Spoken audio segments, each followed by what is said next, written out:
சற்று நேரம் தியானிக்கும்படியாக எடுத்துக்கொண்ட வேத வசனம் சங்கீதம் 115 சங்கீதம் 3 வாசிக்க கேட்போம். நம்முடைய தேவன் பரலோகத்தில் இருக்கிறார், தமக்கு சித்தமான யாவையும் செய்கிறார். ஜெபிப்போம். அன்பும் மகா கிருபையும் இரக்கமும் நிறைந்த பரலோக பிதாவே, உம்மை நன்றியுள்ள இருதயத்தோடு ஸ்தோத்தரிக்கிறேன். ஆசீர்வதிக்கப்பட்ட ஓய்வு நாளின் காலை வேளையிலே தியானிக்கும்படியாக நீர் கொடுத்த வசனத்திற்காக நன்றி செலுத்துகிறேன். இந்த வசனத்தின் மூலமாக நீர் வெளிப்படுத்துகிற சத்தியங்கள் உம்மை பின்பற்றுகிற தேவ ஜனங்களுக்கு ஆசீர்வாதமாக காணப்பட தேவன் தாமே அனுக்கிரகம் செய்தருளும். இயேசு கிறிஸ்துவின் இன்ப நாமத்தில் ஜெபிக்கிறேன் பரிசுத்தமுள்ள நல்ல பிதாவே, ஆமீன்.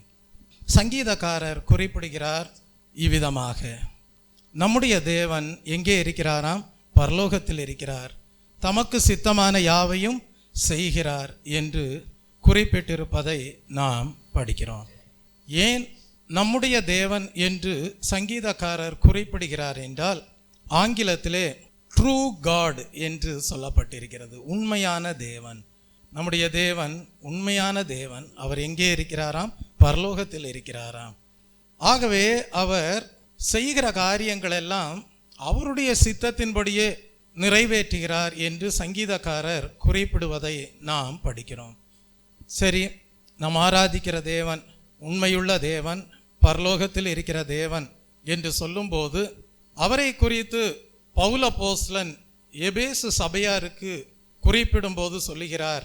எபேசியர் 1:20 முதல் 23 வசனங்களிலே அந்த பரலோக தேவனை குறித்து பவுல் அப்போஸ்தலன் எவ்விதமாக எழுதுகிறார் என்றால், எல்லா நாமத்திற்கும் மேலாக உயர்ந்திருக்கத்தக்கதாக இயேசுவை உன்னதங்களிலே பிதா அவருடைய வலது பார்சத்தில் உட்காரும்படி செய்து எல்லாவற்றையும் அவருடைய பாதங்களுக்கு கீழ்ப்படுத்தி எல்லாவற்றாலும் நிரப்புகிறவருடைய நிறைவான சரீரமாகிய சபைக்கு அவரை எல்லாவற்றிற்கும் மேலாக தலையாக தந்தருளினார் என்று குறிப்பிடுவதை நாம் படிக்கிறோம்.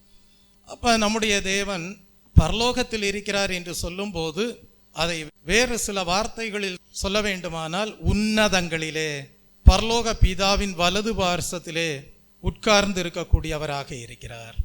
அவர் ஏன் பரலோக தேவன் என்று அழைக்கப்படுகிறார் என்றால், எல்லா நாமத்திற்கும் மேலான ஒரு உயர்ந்த நாமம் பரலோக பிதாவாகிய தேவனால் இயேசு கிறிஸ்துவுக்கு கொடுக்கப்பட்டிருக்கிறது. அப்படி எல்லா நாமத்திற்கும் மேலான உயர்ந்த நாமத்தை பிதாவாகிய பரலோக தேவன் இயேசு கிறிஸ்துக்கு வழங்கி இருக்கிறபடியால், பிதாவாகிய தேவனும் குமாரனாகிய இயேசு கிறிஸ்துவும் பரிசுத்த ஆவியானவரும் திரித்துவ தேவனும் என்ன செய்கிறார் என்றால், அவருக்கு சித்தமானதை செய்கிறவராக இருக்கிறார்.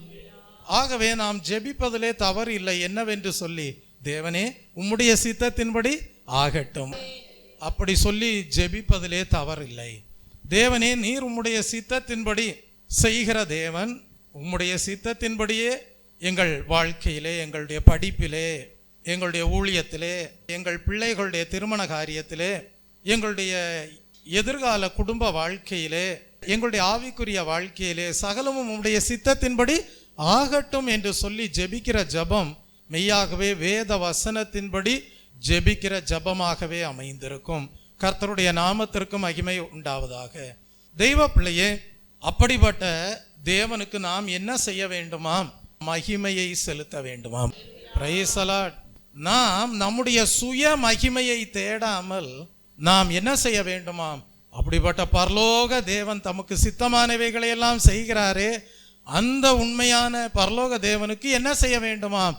மகிமையை செலுத்த வேண்டுமாம். நாம் எதை செய்தாலும் நம்முடைய சுய மகிமைக்கென்று அதை செய்கிறவர்களாக இராமல், தேவனுடைய சித்தம் நிறைவேறுகிறதற்கு ஏதுவாக, தேவனுக்கு மகிமையை செலுத்துவதற்கு ஏதுவாக நம்முடைய காரியங்களை செய்ய வேண்டும். Price the Lord. கர்த்தருடைய நாமத்திற்கு மகிமை உண்டாவதாக. நாம் சில நல்ல காரியங்களை செய்யும் போது அநேகர் பாராட்டலாம். ஆனால் நாம் அந்த மகிமையை யாருக்கு கொடுக்கணும்? தேவனுக்கு கொடுக்கணும். தேவனே உம்முடைய நாம மகிமை அடையும்படியாக நான் இன்னென்ன காரியங்களை செய்கிறேன், நீர் உம்முடைய சித்தத்தை எங்கள் வாழ்க்கையிலே, எங்களுடைய ஆவிக்குரிய ஜீவியத்திலே, எங்களுடைய படிப்பிலே, எங்களுடைய எதிர்கால வாழ்விலே, எங்கள் ஊழியத்திலே நிறைவேற்றியறலும் என்று சொல்லி வேண்டுதலோடு ஜீவிக்க வேண்டும். கர்த்தருடைய நாமத்திற்கு மகிமை உண்டாவதாக. அப்படியானால் சங்கீதக்காரர் என்ன சொல்ல வருகிறார்னா, நம்முடைய தேவன் பரலோகத்தில் இருக்கிறபடியால் நீங்கள் உங்கள் நம்பிக்கையை யார் மீது வைக்கலாம்? தேவன் மீது வைக்கலாம். கர்த்தருடைய நாமத்திற்கு மகிமை உண்டாவதாக. எல்லா நாமத்திற்கும் உயர்ந்த நாமத்தை கொண்டிருக்கிறபடியால் அவரால் உங்களுக்கு உதவி செய்ய முடியும். Price the Lord. தெய்வ பிள்ளையே, இந்த இடத்துல சொல்லப்பட்டிருக்கிறது, நம்முடைய தேவன் எங்கே இருக்கிறார்? பரலோகத்தில் இருக்கிறார் என்று சொல்லப்பட்டிருக்கிறது. அப்படியானால் நம்முடைய தேவன் வானங்களிலே ஆளுகை செய்யக்கூடியவராக இருக்கிறார். ஆனால் இந்த பூமியிலே ஆளும்படியான அதிகாரத்தை மனிதர்களுக்கு கொடுத்திருக்கிறார்.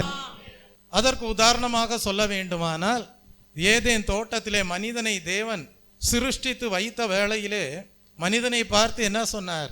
சகலத்தையும் ஆண்டு கொள்ளுங்கள். அப்ப இந்த பூமியில் இருக்கக்கூடிய காரியங்களை எல்லாம் ஆளுகை செய்யக்கூடிய ஒரு அதிகாரத்தை தேவன் மனிதனுக்கு கொடுத்திருக்கிறார். ஆனால் வானங்களிலே ஆளுகை யாருடைய கரத்தில் இருக்கிறது? தேவனுடைய கரத்திலே இருக்கிறது. மனிதனுடைய கரத்திலே பூமியை ஆளுவதற்கு ஏதுவான அதிகாரத்தை தேவன் கொடுத்திருந்தாலும் தேவன் அவருடைய சித்தத்தின்படியே பூமியிலேயும் காரியங்களை நிறைவேற்றக்கூடியவராய் இருக்கிறார். மனிதனுக்கு ஆளுகை செய்வதற்கு ஏதுவான அதிகாரத்தை தேவன் இந்த பூமியிலே கொடுத்திருந்தாலும் அந்த அதிகாரத்திற்கு மேலாக தேவன் தம்முடைய சித்தத்தை நிறைவேற்றக்கூடியவராக இருக்கிறார். ஆகவேதான் சங்கீதக்காரர் குறிப்பிடுகிறார், அப்படிப்பட்ட பரலோக தேவன் மேல் நம்பிக்கை வைத்து வாழ்கிறவர்களுக்கு தேவன் உதவி செய்ய வல்லவராய் இருக்கிறாராம். கர்த்தருடைய நாமத்திற்கு மகிமை உண்டாவதாக. ஆகவே அப்படி சொல்லிவிட்டு தான் மற்ற சில உலக பிரகாரமான ஆவிகளோடு சம்பந்தப்பட்டிருக்கிற விக்கிரகங்களை சார்ந்திருக்கிற ஜனங்களையும் சங்கீதக்காரர் ஒப்பிட்டு விட்டு கூறுகிறார், நம்முடைய தேவன் அப்படிப்பட்ட தேவர்களை போன்றவர் அல்ல என்று. கர்த்தருடைய நாமத்திற்கு மகிமை உண்டாவதாக. நீங்கள் அதே சங்கீதம் 115 சங்கீதத்தை வாசித்து கொண்டே வருவீர்கள் என்றால் சங்கீதக்காரர் ஒப்பிட்டு காட்டுகிறார். எப்படி ஒப்பிட்டு காட்டுகிறார் என்றால், நம்முடைய தேவன் இப்பொழுது எங்கே என்று சில புறஜாதிகள் கேள்விகளை கேட்கலாம். ஆனால் அவர்கள் நம்பி இருக்கக்கூடிய விக்கிரகங்களும் அதனோடு சம்பந்தப்பட்டிருக்கிற உலக பிரகாரமான ஆவிகளும் இருக்கிறதே, அவைகளை எல்லாம் மேற்கொள்ளக்கூடிய பரிசுத்த ஆவியை பரலோக தேவனால் நமக்கு கொடுக்க முடியும் என்று சங்கீதக்காரர் குறிப்பிடுகிறார். அந்த பரிசுத்த ஆவியானவர் நமக்கு என்ன செய்வாராம்? பலத்தை கொடுப்பாராம், அன்பை கொடுப்பாராம், தெளிந்த புத்தியை கொடுப்பாராம். ஆகவேதான் தேவனுடைய பரிசுத்த ஆவியானவரை பற்றி எழுதப்பட்டிருக்கிறது, பரிசுத்த ஆவியானவர் பலமும் அன்பும் தெளிந்த புத்தியும் உள்ள ஆவியானவராய் இருக்கிறார் என்று. கர்த்தருடைய நாமத்திற்கு மகிமை உண்டாவதாக. ஆகவே புறஜாதிகள் கேட்கலாம், உங்கள் தேவன் எங்கே என்று கேட்கலாம். அப்பொழுது நீங்கள் சொல்ல வேண்டும், எங்கள் தேவன் பரலோகத்தில் இருக்கிறார், தமக்கு சித்தமானவைகளை செய்கிறார், எங்களுக்குள்ளும் பரிசுத்த ஆவியானவரை கொடுத்திருக்கிறார். ஆகவே எங்களுக்குள்ளே இருக்கக்கூடிய பரிசுத்த ஆவியானவர் அன்பின் ஆவியானவராக, பலத்தை கொடுக்கக்கூடிய ஆவியானவராக, தெளிந்த புத்தியை கொடுக்கக்கூடிய ஆவியானவராய் இருக்கிறார் என்று நம்மால் சொல்ல முடியும். நாம் அவர் மேல் நம்பிக்கை வைத்திருக்கிறபடியால் அவர் எங்களுக்கு உதவி செய்கிறார் என்று சாட்சி பகரவும் முடியும். கர்த்தருடைய நாமத்திற்கு மகிமை உண்டாவதாக. அப்படியானால் தெய்வ பிள்ளையே, இந்த காலை வேளையிலே தேவன் உங்களுக்கு கொடுக்கக்கூடிய தூது என்னவென்றால், ஜீவனுள்ள தேவன் மேல் நம்பிக்கை வைத்து ஜீவிப்பீர்களாக. எல்லா சூழ்நிலைகளிலேயும் அவர் உங்களுக்கு உதவி செய்வார். கர்த்தருடைய நாமத்திற்கு மகிமை உண்டாவதாக. அதற்கு திருஷ்டாந்தமாக ஒரு சத்தியத்தை நாம் வேத புஸ்தகத்திலே படிக்க முடியும். 2 ராஜாக்களின் புஸ்தகம் 18 அதிகாரத்திற்கு வரும்போது, யூதாவை அரசாண்ட எசேக்கியா ராஜா எவ்விதமாக வாழ்ந்து வந்தார் என்பதை குறித்து எழுதப்பட்டிருக்கிறது. கர்த்தருடைய நாமத்திற்கு மகிமை உண்டாவதாக. தெய்வ பிள்ளையே, 2 ராஜாக்களின் புஸ்தகம் 18 அதிகாரம் 5 வசனத்திலே, அவன் இஸ்ரவேலின் தேவனாகிய கர்த்தரின் மேல் வைத்த நம்பிக்கையிலே அவனுக்கு பின்னும் அவனுக்கு முன்னும் இருந்த யூதாவின் ராஜாக்களிலெல்லாம் அவனை போல் ஒருவனும் இருந்ததில்லை என்று எழுதப்பட்டிருக்கிறது. கர்த்தருடைய நாமத்திற்கு மகிமை உண்டாவதாக. அப்ப யூதா என்று சொல்லும் போது தேவ ஜனங்கள் நிறைந்த பட்டணமாய் இருக்கிறது. அந்த யூதா பட்டணத்தை அரசாண்டு வருகிற ராஜாவினுடைய பெயர் என்ன? எசேக்கியா ராஜா. அந்த எசேக்கியா ராஜாவை குறித்து நாம் வேதத்திலே படிக்கும்போது அவரை குறித்து என்ன எழுதப்பட்டிருக்கிறது என்றால், தாவீதிற்கு பிறகு அரசாண்ட ராஜாக்களிலேயே மிகவும் சிறந்த அரசராக காணப்பட்டவர் யார்? எசேக்கியா ராஜா என்று சொல்லப்பட்டிருக்கிறது. அது மாத்திரமல்ல, கர்த்தர் யாரோடு இருந்தாராம்? எசேக்கியா ராஜாவோடு இருந்தாராம். அவர் சென்ற இடங்களிலெல்லாம் எசேக்கியா ராஜாவுக்கு தேவன் அனுகூலமான காரியங்களை உண்டாக்கினார் என்று படிக்கிறோம். எவ்விதமாக தாவீதை குறித்து எழுதப்பட்டிருக்கிறதோ 2 சாமுவேலின் புஸ்தகம் 5ஆம் அதிகாரம் 10ஆம் வசனத்திலே, தாவீது நாளுக்கு நாள் விருத்தி அடைந்தான், சேனைகளின் தேவனாகிய கர்த்தர் அவனோடே கூட இருந்தார் என்று சொல்லப்பட்டிருக்கிறதே. அவ்வண்ணமாக எசேக்கியா ராஜாவோடும் கர்த்தர் கூட இருந்தாராம். தெய்வ பிள்ளையே, யோசித்து பாருங்க. ஒரு தேசத்தை அரசாளுகிறவர்களிடத்துல கேட்டு பாருங்க. அவங்க சொல்லுவாங்க, தங்களுக்கு சத்துருக்கள் தங்களுடைய சொந்த தேசத்திலேயும் இருப்பதாக சொல்லுவார்கள், தங்களுடைய தேசத்திற்கு அப்பால் வெளியேயும் இருப்பதாக சொல்லுவார்கள். இதையெல்லாம் ஆளுகிறவர்கள் சந்திக்கக்கூடிய பிரச்சனைகளாக இருக்கிறது. அதுபோல எசேக்கியா ராஜாவும் கூட யூதாவை அரசாண்டு வந்த நாட்களிலே உள்ளேயும் சத்துருக்கள் இருந்தார்கள், வெளியேயும் சத்துருக்கள் இருந்தார்கள். உள்ளே சத்துருக்களாக இருந்தவர்கள் யார் என்றால் பெலிஸ்தர்கள். வெளியே சத்துருக்களாக இருந்தவர்கள் யார் என்றால் அசீரியர்கள். இப்படிப்பட்ட சூழ்நிலையிலே தான் யூதாவை எசேக்கியா ராஜாவும் அரசாள வேண்டியதாக இருந்தது. தெய்வ பிள்ளையே, அந்த சந்தர்ப்பத்திலே எசேக்கியா ராஜாவுக்கு தேவன் என்ன செய்தார் என்றால், உள்ளே இருந்த சத்துருக்களின் மீது வெற்றியை கொடுத்தார் என்று நாம் வேதத்திலே படிக்கிறோம். காரணம் என்னவென்றால், எசேக்கியா ராஜா யூதா பட்டணங்களிலெல்லாம் ஒரு பெரிய சுத்திகரிப்பை உண்டாக்கினார். ஜீவனுள்ள தேவனுக்கு விரோதமாக செயல்படுகிற உலக பிரகாரமான ஆவிகள் காணப்படுகிறது. அந்த ஆவிகளின் போராட்டங்களில் இருந்தெல்லாம் விடுதலை பெற்றுக் கொள்வதற்கு ஏதுவான சுத்திகரிப்பை எசேக்கியா ராஜா யூதா பட்டணங்களிலே ஏற்படுத்தக்கூடியவராக இருந்தார். தெய்வ பிள்ளையே, அவருடைய நம்பிக்கை தேவன் மேல் இருந்தது. தேவனால் தனக்கு எல்லா சூழ்நிலைகளிலேயும் உதவி செய்ய முடியும் என்கிற நம்பிக்கையோடு காணப்பட்டது. நீங்கள் 2 ராஜாக்களின் புஸ்தகம் 18ஆம் அதிகாரம் 8ஆம் வசனத்தை வாசிக்கும் போது, கர்த்தர் எசேக்கியா ராஜாவுக்கு பெலிஸ்தர்கள் மேல் வெற்றி தந்தார் என்று படிக்கிறோம். அந்த பெலிஸ்தர்கள் என்று சொல்லும் போது உள்ளே காணப்படுகிற சத்துருக்கள், ஆங்கிலத்திலே அது இன்வர்ட் எனிமி என்று சொல்லப்பட்டிருக்கிறது. அப்படிப்பட்ட சத்துருக்களின் மீது கர்த்தர் யாருக்கு வெற்றியை கொடுத்தாராம்? எசேக்கியாவுக்கு வெற்றியை கொடுத்தாராம். ஆனால் பெரிய பிரச்சனையாக காணப்பட்டது என்னவென்றால், வெளியே காணப்பட்ட சத்துருக்கள். வெளியே காணப்பட்ட சத்துருக்கள் யார் என்றால் அசீரியர்கள். அந்நாட்களிலே அசீரியாவை அரசாண்டு வந்த அரசன் பெயர் என்னவென்றால் செனகரிப். அந்த செனகரிப்பை பற்றி நாம் படிக்கும்போது அவன் ஒரு பிரபலமான மன்னனாக காணப்பட்டான்.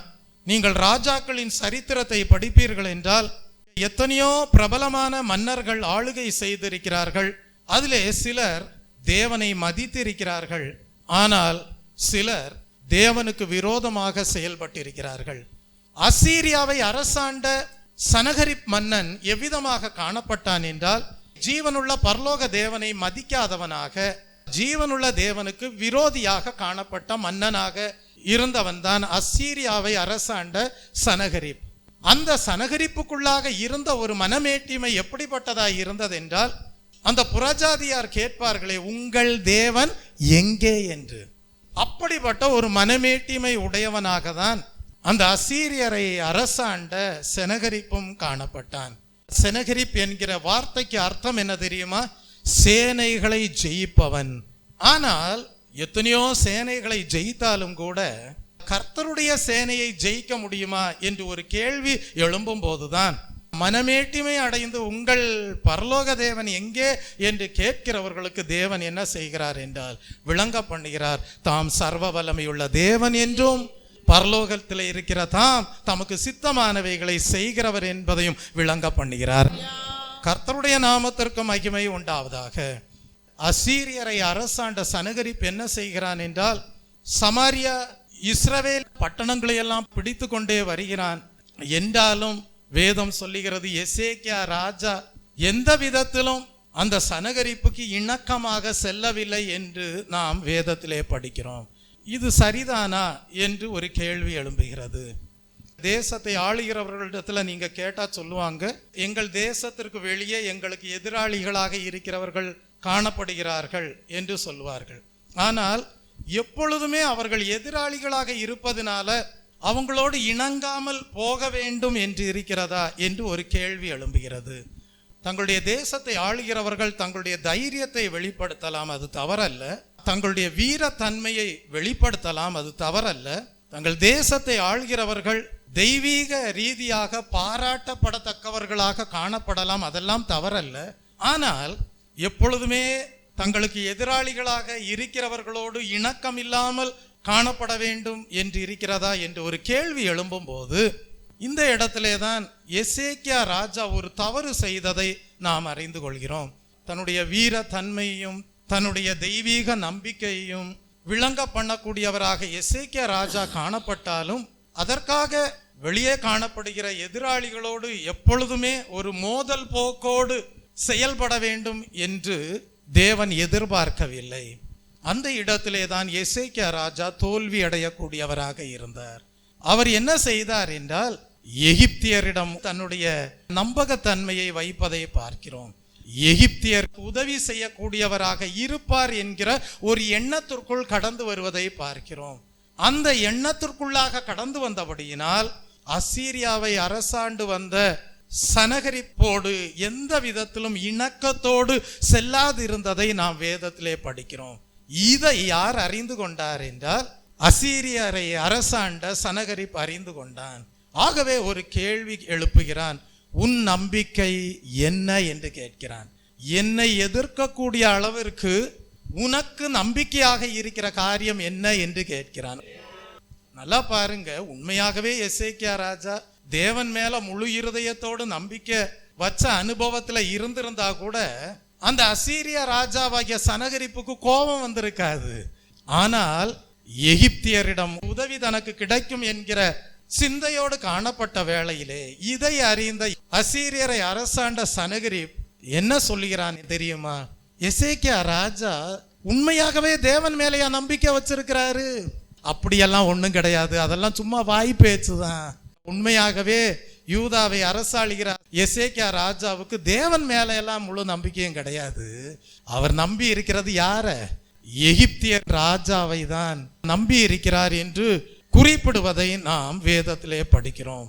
தெய்வ பிள்ளையே, இப்படி ஒரு அரசியலிலே ஈடுபடக்கூடாது என்று முன்னதாகவே தீர்க்கதரிசியாகிய ஏசாயா மூலமாக எசேக்கியா ராஜா அறிவுறுத்தப்படக்கூடியவராக இருந்தார்.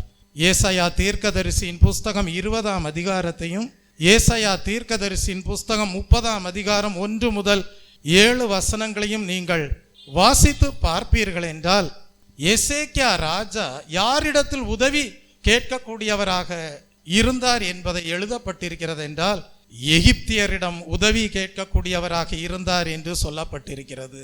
ஆகவே உண்மையாகவே எசேக்கியா ராஜாவுக்கு முழு நம்பிக்கையும் யார் மேல இல்லை? ஜீவனுள்ள பரலோக தேவன் மேல கிடையாது. யார் மேல நம்பிக்கை? எகிப்தின் ராஜா மேலதான் நம்பிக்கை இருக்கு அப்படின்ற ஒரு எண்ணத்திற்குள் வந்த சனகரிப், நீ நம்பி இருக்கிற இந்த நம்பிக்கை என்ன என்று ஒரு கேள்வி எழுப்புவதை நாம் வேதத்திலே படிக்கிறோம். கர்த்தருடைய நாமத்திற்கு மகிமை உண்டாவதாக. சனகரிப்பருடைய கேள்வி என்னவென்றால், எசேக்கியா ராஜா உதவி கேட்கக்கூடிய எகிப்தியராலே யூதா நாட்டை காப்பாற்றி விட முடியுமா என்பதுதான் சனகரிப் கேட்கக்கூடிய கேள்வியாய் இருக்கிறது. நீங்கள் தொடர்ந்து வாசித்து கொண்டே வருவீர்கள் என்றால் எசேக்கியா பிற்பாடு தான் எடுத்த சில தவறான முடிவுகளை உணரக்கூடியவராக காணப்பட்டார். நீங்கள் வேதத்தில் படிப்பீர்கள் என்றால் 2 ராஜாக்கள் 18ஆம் அதிகாரம் 10ஆம் வசனத்திலிருந்தே வாசிப்பீர்கள் என்றால் 3 வருஷம் சென்ற பின்பு அவர்கள் அதை பிடித்தார்கள். யார்? சனகரிப். சமாரியாவிலே உள்ள பட்டணங்களை எல்லாம் முற்றுகையிட்டு பிடித்தார்கள் என்று படிக்கிறோம். எசேக்கியாவின் 6ஆம் வருஷத்தில் இஸ்ரவேலின் ராஜாவாகிய ஓசேயாவின் 9ஆம் வருஷத்திலும் சமாரியா பிடிபட்டது என்று படிக்கிறோம். பின்பு அப்படியே சனகரிப் பாருங்க, சேனைகளை ஜெயிக்கிறவன் எதையெல்லாம் பிடித்து கொண்டே வருகிறான் பாருங்கள். இஸ்ரவேலை சிறைபிடித்தான் என்று படிக்கிறோம். பாருங்க, இப்படியெல்லாம் சிறைபிடித்து கொண்டே வரும்போது எசேக்கியா ராஜா யாரோடு ஒரு இணக்கமான போக்கிலே காணப்படவில்லை என்றால் சனகரிப்போடு ஒரு இணக்கமான போக்கோடு காணப்படவில்லை. எதிரியான ஒரு கண்ணோட்டத்தோடையே காணப்பட்டான். ஆனால் அவன் யாரிடத்திலே உதவி கேட்கக்கூடியவனாக இருந்தான் என்றால் எகிப்தியரிடத்திலே உதவி கேட்கக்கூடியவனாக காணப்பட்டான். ஆகவே நடந்தது என்ன? தொடர்ந்து நீங்கள் 13ஆம் வசனத்தை வாசிக்கும் போது, யூதாவின் ராஜாவாகிய எசேக்கியாவின் 14ஆம் வருஷத்திலே அசீரியா ராஜாவாகிய சனகரிப் யூதாவில் இருக்கிற அரணான சகல பட்டணங்களுக்கும் விரோதமாய் வந்து அவைகளை பிடித்தான் என்று படிக்கிறோம். அப்ப என்னைக்கு முழு நம்பிக்கையும் தேவன் மேல எசேக்கியா ராஜா வைக்கலன்னு தெரிஞ்சதோ, என்னைக்கு ஒரு மாம்சீக பிரகாரமான உதவியை நாடக்கூடியவராக எசேக்கியா காணப்படுகிறார், எகிப்தின் மீது நம்பிக்கை வைக்கிறார் என்பதை சனகரிப் அறிந்து கொண்டானோ, யூதாவின் சில பட்டணங்களையும் கூட பிடிக்கக்கூடியவனாக மாறினான். இப்ப மீதி இருக்கிறது என்னன்னா, சியோன் பட்டணமும் எருசலேமும் தான் பிடிபடாமல் காணப்படுகிறது. கர்த்தருடைய நாமத்திற்கு மகிமை உண்டாவதாக. இதிலிருந்தெல்லாம் நீங்கள் கற்றுக்கொள்கிற காரியம் என்ன தெரியுமா?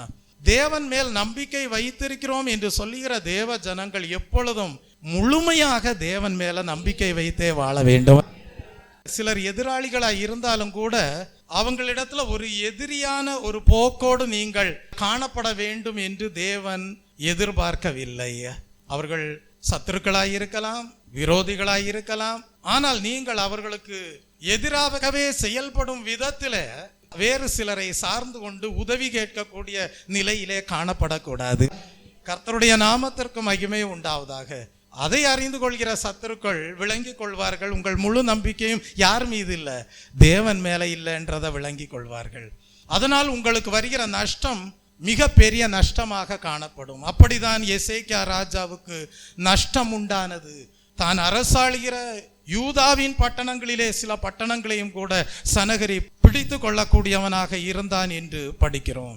இப்படிதான் காணப்படக்கூடாது. எகிப்தியர் மேல் நம்பிக்கை வைக்க கூடாது, அப்படிப்பட்ட ஒரு அரசியலிலே ஈடுபடக்கூடாது என்பதை தீர்க்கதரிசியாகிய ஏசாயா முன்னுரைக்கக்கூடியவராக காணப்பட்டார். கர்த்தருடைய நாமத்திற்கு மகிமை உண்டாவதாக.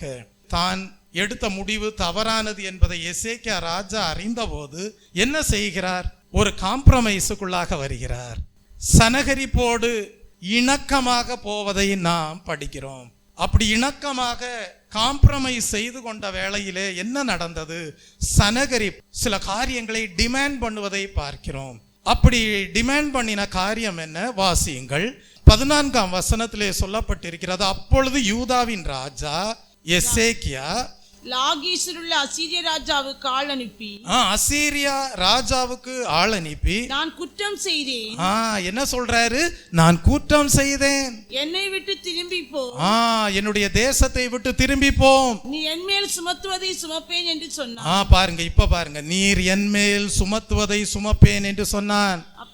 அப்படியே அசீரியா ராஜா யூதாவின் ராஜாவாகிய எசேக்கியாவின் மேல் 300 தாலந்து வெள்ளியையும் வைத்த டிமாண்ட் என்ன? 300 தாலந்து வெள்ளியையும் 30 தாலந்து பொன்னையும் சுமத்தினான். 30 தாலந்து பொன்னையும் சுமத்தினான் என்று படிக்கிறோம்.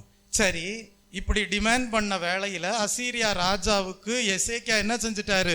300 தாலந்து வெள்ளியையும் 30 தாலந்து பொன்னையும் கொடுத்துட்டாரு. ஆனா கொடுத்த பிறகு அசீரியா ராஜா அதோடு விட்டுட்டாரா? இல்ல.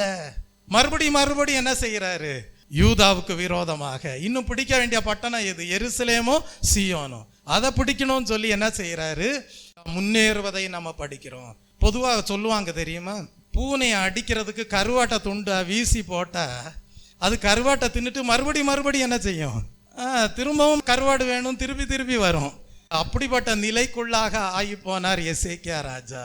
தெய்வ பிள்ளையே, சரி, கேட்ட 300 தாலந்து வெள்ளியையும் கொடுத்துட்டேன், பொன்னையும் கொடுத்துட்டேன், அப்படியெல்லாம் கொடுத்து காம்ப்ரமைஸ் பண்ணி இணக்கமா போய் எங்க பட்டணத்தை விட்டு வெளியே போயிருங்கன்னு சொன்ன பிறகும் இன்னும் போக மாட்டேங்கிறியே, மறுபடி எதிராக அல்லவா வருகிறாய் என்று எசேக்கியா ராஜா அப்படிப்பட்ட ஒரு சூழ்நிலையிலே காணப்படுகிறார். சரி, இந்த மாதிரி சூழ்நிலையிலே காணப்பட்ட வேளையிலே அசீரியா ராஜாவாகிய சனகரிப்புக்கு எப்படி வீழ்ச்சி உண்டானது என்பதை குறித்து நாம் படிக்கும்போது ஒரு சத்தியத்தை அறிந்து கொள்கிறோம்.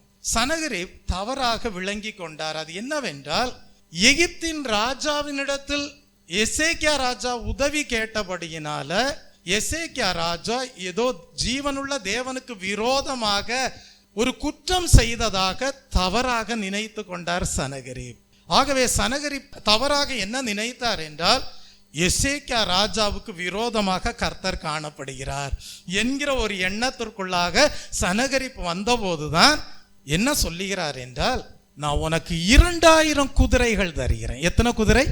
2000 குதிரைகள் தருகிறேன். யார் சொல்றது?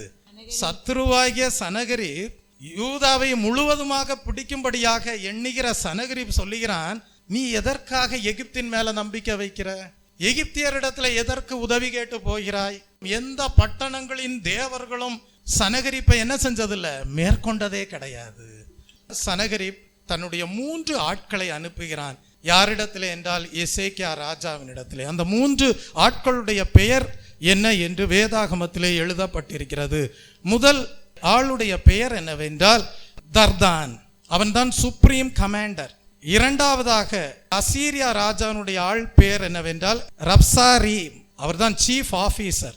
மூன்றாவதாக காணப்படுகிற அசீரியா ராஜாவினுடைய ஆள் பெயர் என்னவென்றால் ரப்சாக்கே, அவர்தான் ஃபீல்டு கமாண்டர். இப்ப இந்த ரப்சாக்கே தான் வந்து யூதாவின் பட்டணங்களுக்கு அருகே வந்து நின்று எசேக்கியா ராஜாவினுடைய ஸ்தானாதிபதிகளோடு பேசுகிறான்.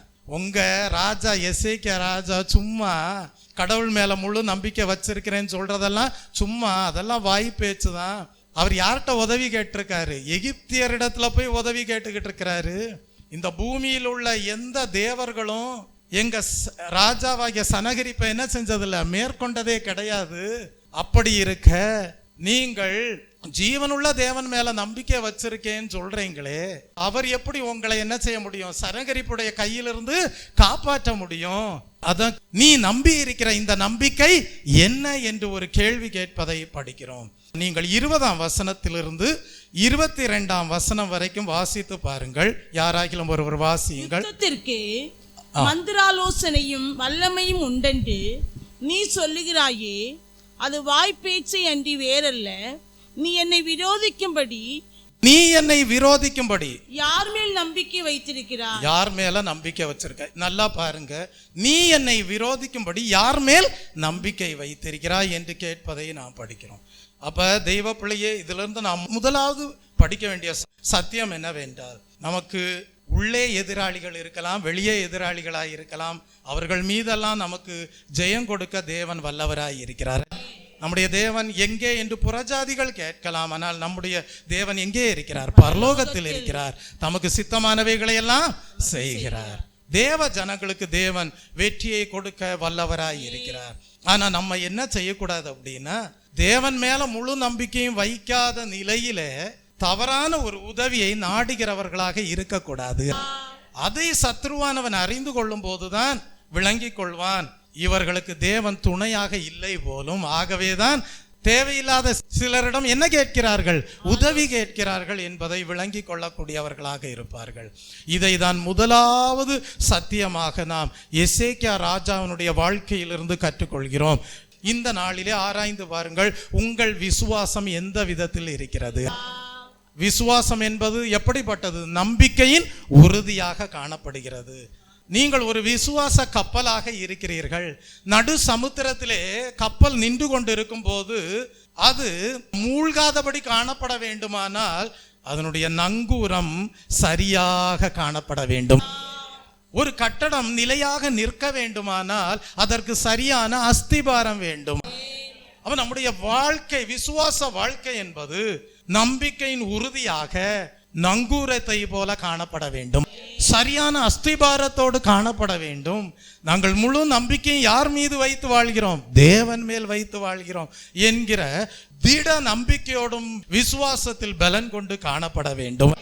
நாங்கள் நிற்கிற பாறை எதன் மீது? கிறிஸ்துவின் மீதுதான் என்கிற விசுவாசத்தோடு ஜீவிக்க வேண்டும். அப்பொழுது கர்த்தர் சொல்லுவார், விசுவாசத்தினாலே நீதிமான் பிழைப்பான். என்றைக்கு விசுவாசம் நஷ்டப்படுகிறதோ அன்றைக்குதான் ஒரு தேவ பிள்ளை நடைபிணமாக மாறிவிடுகிறான், நடைபிணமாக மாறிவிடுகிறாள். விசுவாசம் இல்லாத வாழ்க்கை நடைபிணத்தை போன்ற வாழ்க்கையாக மாறிவிடும். ஆதியிலே தேவன் ஆதாமையும் ஏவாளையும் சிருஷ்டித்த போது அவர்களுக்குள்ளே விசுவாசத்தை வைத்தார். அதனாலதான் எழுதப்பட்டிருக்கிறது, ஜீவ ஆத்துமாவானான் என்று. கர்த்தருடைய நாமத்திற்கு மகிமை உண்டாவதாக. அப்ப அந்த விசுவாசத்தை இழந்த போது அவர்கள் நடைபிணங்களை போல மாறினார்கள். தேவனை விட்டு பிரிவதற்கு ஏதுவான கீழ்ப்படியாமைக்கும் அவிசுவாசத்திற்கும் இடம் கொடுத்த போது நடைபிணங்களை போல மாறி போனார்கள். ஆகவே இந்த நாளிலே முதலாவது கற்றுக்கொள்ளுங்கள், விசுவாசத்திலே குறைவுபடாதிருப்பீர்களாக. தேவன் மேல் நம்பிக்கை வைத்திருப்பதிலே குறைவுபடாதிருப்பீர்களாக. கர்த்தர் நிச்சயமாகவே தம்மை நம்புகிறவர்களை வெட்கப்படுத்துவதில்லை. கர்த்தருடைய நாமத்திற்கு மகிமை உண்டாவதாக. ஆகவேதான் பவுல் எழுதுகிறார், நான் விசுவாசத்தை காத்து கொண்டேன் என்று எழுதுகிறார். நல்ல போராட்டத்தை போராடினேன், விசுவாசத்தை காத்து கொண்டேன் என்று எழுதுகிறார். உபாகமம் 28ஆம் அதிகாரம் 66ஆம் வசனத்தை வாசித்து பாருங்கள். இந்த விசுவாசம் இல்லாதவர்களுடைய வாழ்க்கை எவ்விதமாக காணப்படும், தேவன் மேல் முழு நம்பிக்கையும் இல்லாமல் ஜீவிக்கிறவருடைய வாழ்க்கை எவ்விதமாக காணப்படும் என்பதை குறித்து அந்த வசனத்திலே சொல்லப்பட்டிருக்கிறது. உன் ஜீவன் உனக்கு சந்தேகத்தில் ஊசலாடும். உன் ஜீவனை பற்றி நம்பிக்கை இல்லாமல் இரவும் பகலும் திகில் கொண்டிருப்பாய் என்று எழுதப்பட்டிருப்பதை நாம் படிக்கிறோம். 67ஆம் வசனத்தை வாசியுங்கள். நீ பயப்படும் உன் இருதயத்தின் திகிலினாலும், நீ பயப்படும் உன் இருதயத்தின் திகிலினாலும், உன் கண்கள் காணும் காட்சியினாலும், உன் கண்கள் காணும் காட்சியினாலும், விடியற் காலத்தில் எப்பொழுது சாயங்காலம் வருமோ என்றும், எப்பொழுது சாயங்காலம் வருமோ என்றும், சாயங்காலத்தில் எப்பொழுது விடியற்காலம் வருமோ எப்பொழுது விடியற்காலம் வருமோ என்று சொல்லுவாய். பாருங்க, விசுவாசத்தில் குறைவுபடுகிறவருடைய வாழ்க்கை அவ்விதமாக காணப்படும். தேவன் மேல் முழு நம்பிக்கை வைத்திராமல் ஜீவிக்கிறவருடைய வாழ்க்கை அவனமாகவே காணப்படும். எப்படி இருக்கும்? நிம்மதி இருக்காது, இளைப்பாறுதல் இருக்காது. எப்பொழுது விடியும் என்று நினைப்பார்கள், விடிந்தால் எப்பொழுது இருட்டும் என்று எண்ணுவார்கள். அவர்களுடைய ஜீவன் ஊசலாடி கொண்டிருப்பதை போல காணப்படும். அதனால இந்த நாளில கர்த்தர் உங்களோடு இடைபடுகிறார், நம்பிக்கை உறுதியாக நங்கூரத்தை போல இருப்பதாக என்று. விசுவாசத்தினாலே நீதிமான் பிழைப்பான். கர்த்தருடைய நாமத்திற்கு மகிமை உண்டாவதாக. இதைதான் போராட்டமான வேளைகளிலே எவ்விதமாக ஜீவிக்க வேண்டும் என்பதை எசேக்கியா ராஜாவினுடைய வாழ்க்கையின் மூலமாக முதலாவது தேவன் கற்றுக் கொடுக்கிறார். ஆகவேதான் மார்க்கு 11ஆம் அதிகாரம் 24ஆம் வசனத்திலே படிக்கிறோம், ஆகையால் நீங்கள் ஜெபம் பண்ணும் போது எவைகளை கேட்டு கொள்வீர்களோ அவைகளை பெற்றுக்கொள்வோம் என்று விசுவாசியுங்கள், அப்பொழுது அவைகள் உங்களுக்கு உண்டாகும் என்று சொல்லுகிறேன். எப்படி ஜெபிக்கணுமா? சந்தேகத்தோடு ஜெபிக்க கூடாது. எப்படி ஜெபிக்கணும்? விசுவாசத்தோடு ஜெபிக்கணும். அப்படி உண்மையாக ஜெபிக்கிறவன் கேட்கிறதை பெற்றுக்கொள்வான். ஆகவேதான் வேதம் சொல்லுகிறது, கேளுங்கள் தரப்படும் என்று. அப்ப சனகரிப்பினுடைய ஆள் ரப்சாக்கே சொல்லுகிறான், நீ நம்பி இருக்கிற நம்பிக்கை என்ன என்று கேட்கிறான். அதைரியப்படுத்துகிறான் எசேக்கியா ராஜாவை. இந்த காலை வேளையிலே ஆராய்ந்து பாருங்கள், உங்கள் ஜீவியம் எவ்விதமாக காணப்படுகிறது என்று. பிசாசானவன், சத்ருவானவன் உங்களை அதைரியப்படுத்துவான். ஆனால் நீங்கள் சொல்ல வேண்டும், எங்களுடைய முழு நம்பிக்கை யார் மேல இருக்கு? தேவன் மேல இருக்கு. நாங்க தேவையில்லாத ஆட்கள்கிட்ட என்ன கேட்க மாட்டோம்? உதவி கேட்க மாட்டோம். எப்பொழுதும் எங்களுடைய நம்பிக்கை நங்கூரத்தை போல காணப்படும். எங்களுடைய விசுவாசம் ஒரு வீட்டின் அஸ்திபாரத்தை போல காணப்படும் என்று சொல்ல வேண்டும். கர்த்தருடைய நாமத்திற்கு மகிமை உண்டாவதாக. நீதிமொழிகளின் புஸ்தகம் 14ஆம் அதிகாரம் 26ஆம் வசனத்தை வாசிக்கும் போது அங்கே படிக்கிறோம், கர்த்தர் மீது முழு நம்பிக்கை ஒரு மனிதன் வைத்திருப்பானே ஆனால் அவனுடைய பிள்ளைகளுக்கும் என்ன கிடைக்குமாம்? அடைக்கலம் கிடைக்கும் என்று படிக்கிறோம். கர்த்தர் மீது முழு நம்பிக்கை வைக்கிற மனுஷனுக்கு தேவனுடைய பாதுகாப்பும் ஜீவனும் உண்டாயிருக்கும். Price the Lord.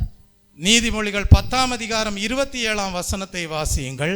கர்த்தருக்கு பயப்படுதல் ஆயுசு நாட்களை பெருக பண்ணும், துன்மார்க்கருடைய வருஷங்களோ குறுகி போகும். அப்ப கர்த்தர் மீது நம்பிக்கை வைத்து ஜீவிக்கிறவர்கள் தான் தேவனுக்கு பயந்து வாழ்வார்கள். தேவனுக்கு பயந்து ஜீவிப்பதே ஞானத்தின் ஆரம்பம். கர்த்தருடைய நாமத்திற்கு மகிமை உண்டாவதாக. சரி, முதலாவது எசேக்கியா ராஜாவுக்கு தேவன் மேல் இருக்கிற நம்பிக்கையை கொஞ்சம் அசைத்து பார்க்கும்படியாக அசீரியா ராஜாவினுடைய ஆள் ரப்சாக்கே, சத்ருவானவன் அதைரியப்படுத்துகிற வார்த்தைகளை பேசுவதை நாம் படிக்கிறோம். இதுல அசீரியா ராஜா பண்ண தப்பு என்னன்னா, எகிப்தின் ராஜாவினிடத்துல எசேக்கியா ராஜா உதவி கேட்டுட்டாரு அப்படின்றத மனசுல வச்சு, அதனால கர்த்தர் எசேக்கியா ராஜாவுக்கு எதிராக இருக்கிறார் என்று ஒரு தவறான எண்ணத்திற்குள் யார் வந்தது? சனகரிப்பு வந்தான். ஆகவே இப்பொழுது அடுத்ததாக என்ன கேட்கிறான் என்றால், 2 ராஜாக்கள் 18ஆம் அதிகாரம் 19ஆம் வசனத்திலிருந்து வாசிங்க. ரப்சாக்கே அவர்களை நோக்கி அசீரியா ராஜாவாகிய மகா ராஜாவானவர் உரைக்கிறதும் நீங்கள் எசேக்கியாவுக்கு சொல்ல வேண்டியதும் என்னவென்றால், நீ நம்பி இருக்கிற இந்த நம்பிக்கை என்ன? சரி, முதல்ல எசேக்கியா ராஜாவுக்கு தேவன் மேல நம்பிக்கை இருக்கு. அதை அதைரியப்படுத்தும் விதத்துல ரப்சாக்கே பேசுகிறான். உண்மையாவே உன் நம்பிக்கை தேவன் மேல இல்ல, எகிப்தின் ராஜாவினிடத்துல தான் நீ உதவி கேட்கிற அப்படின்னு பேசுறான். 2வது, யுத்தத்திற்கு மந்திராலோசனையும் வல்லமையும் உண்டென்று நீ சொல்லுகிறாயே, அது வாய் பேச்சே அன்றி வேறல்ல. நீ என்னை விரோதிக்கும்படி யார் மேல் நம்பிக்கை வைத்திருக்கிறாய்? இந்த இடத்துல டிரான்ஸ்லேஷன்ல அது மந்திராலோசனை என்று சொல்லப்பட்டிருக்கிறது. ஆனால் அது உண்மையாகவே தேவனுடைய ஆலோசனை. ஆங்கிலத்திலே கவுன்சில் ஆஃப் காட் என்று சொல்லப்பட்டிருக்கிறது. அப்ப இதுல ரப்சாக்கே விளங்கி கொள்ளக்கூடிய காரியம் என்னன்னா, எசேக்கியா ராஜாவுக்கு யாருடைய ஆலோசனை கிடைக்குது? தேவனுடைய ஆலோசனை கிடைக்குது. யாருடைய ஆலோசனை? தேவனுடைய ஆலோசனை கிடைக்குது. அதை அசைக்கும் விதத்திலே ரப்சாக்கே பேசுகிறான். நீ எல்லாம் ஏதோ சொல்ற, கர்த்தருடைய ஆலோசனை எசேக்கியா ராஜாவுக்கு கிடைப்பதா சொல்றீங்க, அதெல்லாம் சும்மா என்னது? வாய் பேச்சுதான். யார்கிட்ட போய் உதவி கேட்டுக்கிட்டு இருக்காரு? எகிப்தியரிடத்துல தான் போய் உதவி கேட்டுக்கிட்டு இருக்கிறாரு அப்படின்னு சொல்லி, தேவனுடைய ஆலோசனை எசேக்கியா ராஜாவுக்கு இல்லை என்பது போல ரப்சாக்கே குறிப்பிடுவதை நாம் படிக்கிறோம். தெய்வ பிள்ளையே, இதை நாம் வாசிக்கும் போது நம்முடைய வாழ்க்கையில இதை அப்ளை பண்ணி பார்க்கணும். நாம் யாருடைய ஆலோசனையின்படி ஜீவித்து வருகிறோம் என்று. கர்த்தர் சொல்லி இருக்கிறார், நான் உனக்கு போதித்து நீ நடக்க வேண்டிய வழியை உனக்கு காட்டுவேன், உன்மேல் என் கண்ணை வைத்து உனக்கு ஆலோசனை சொல்லுவேன்.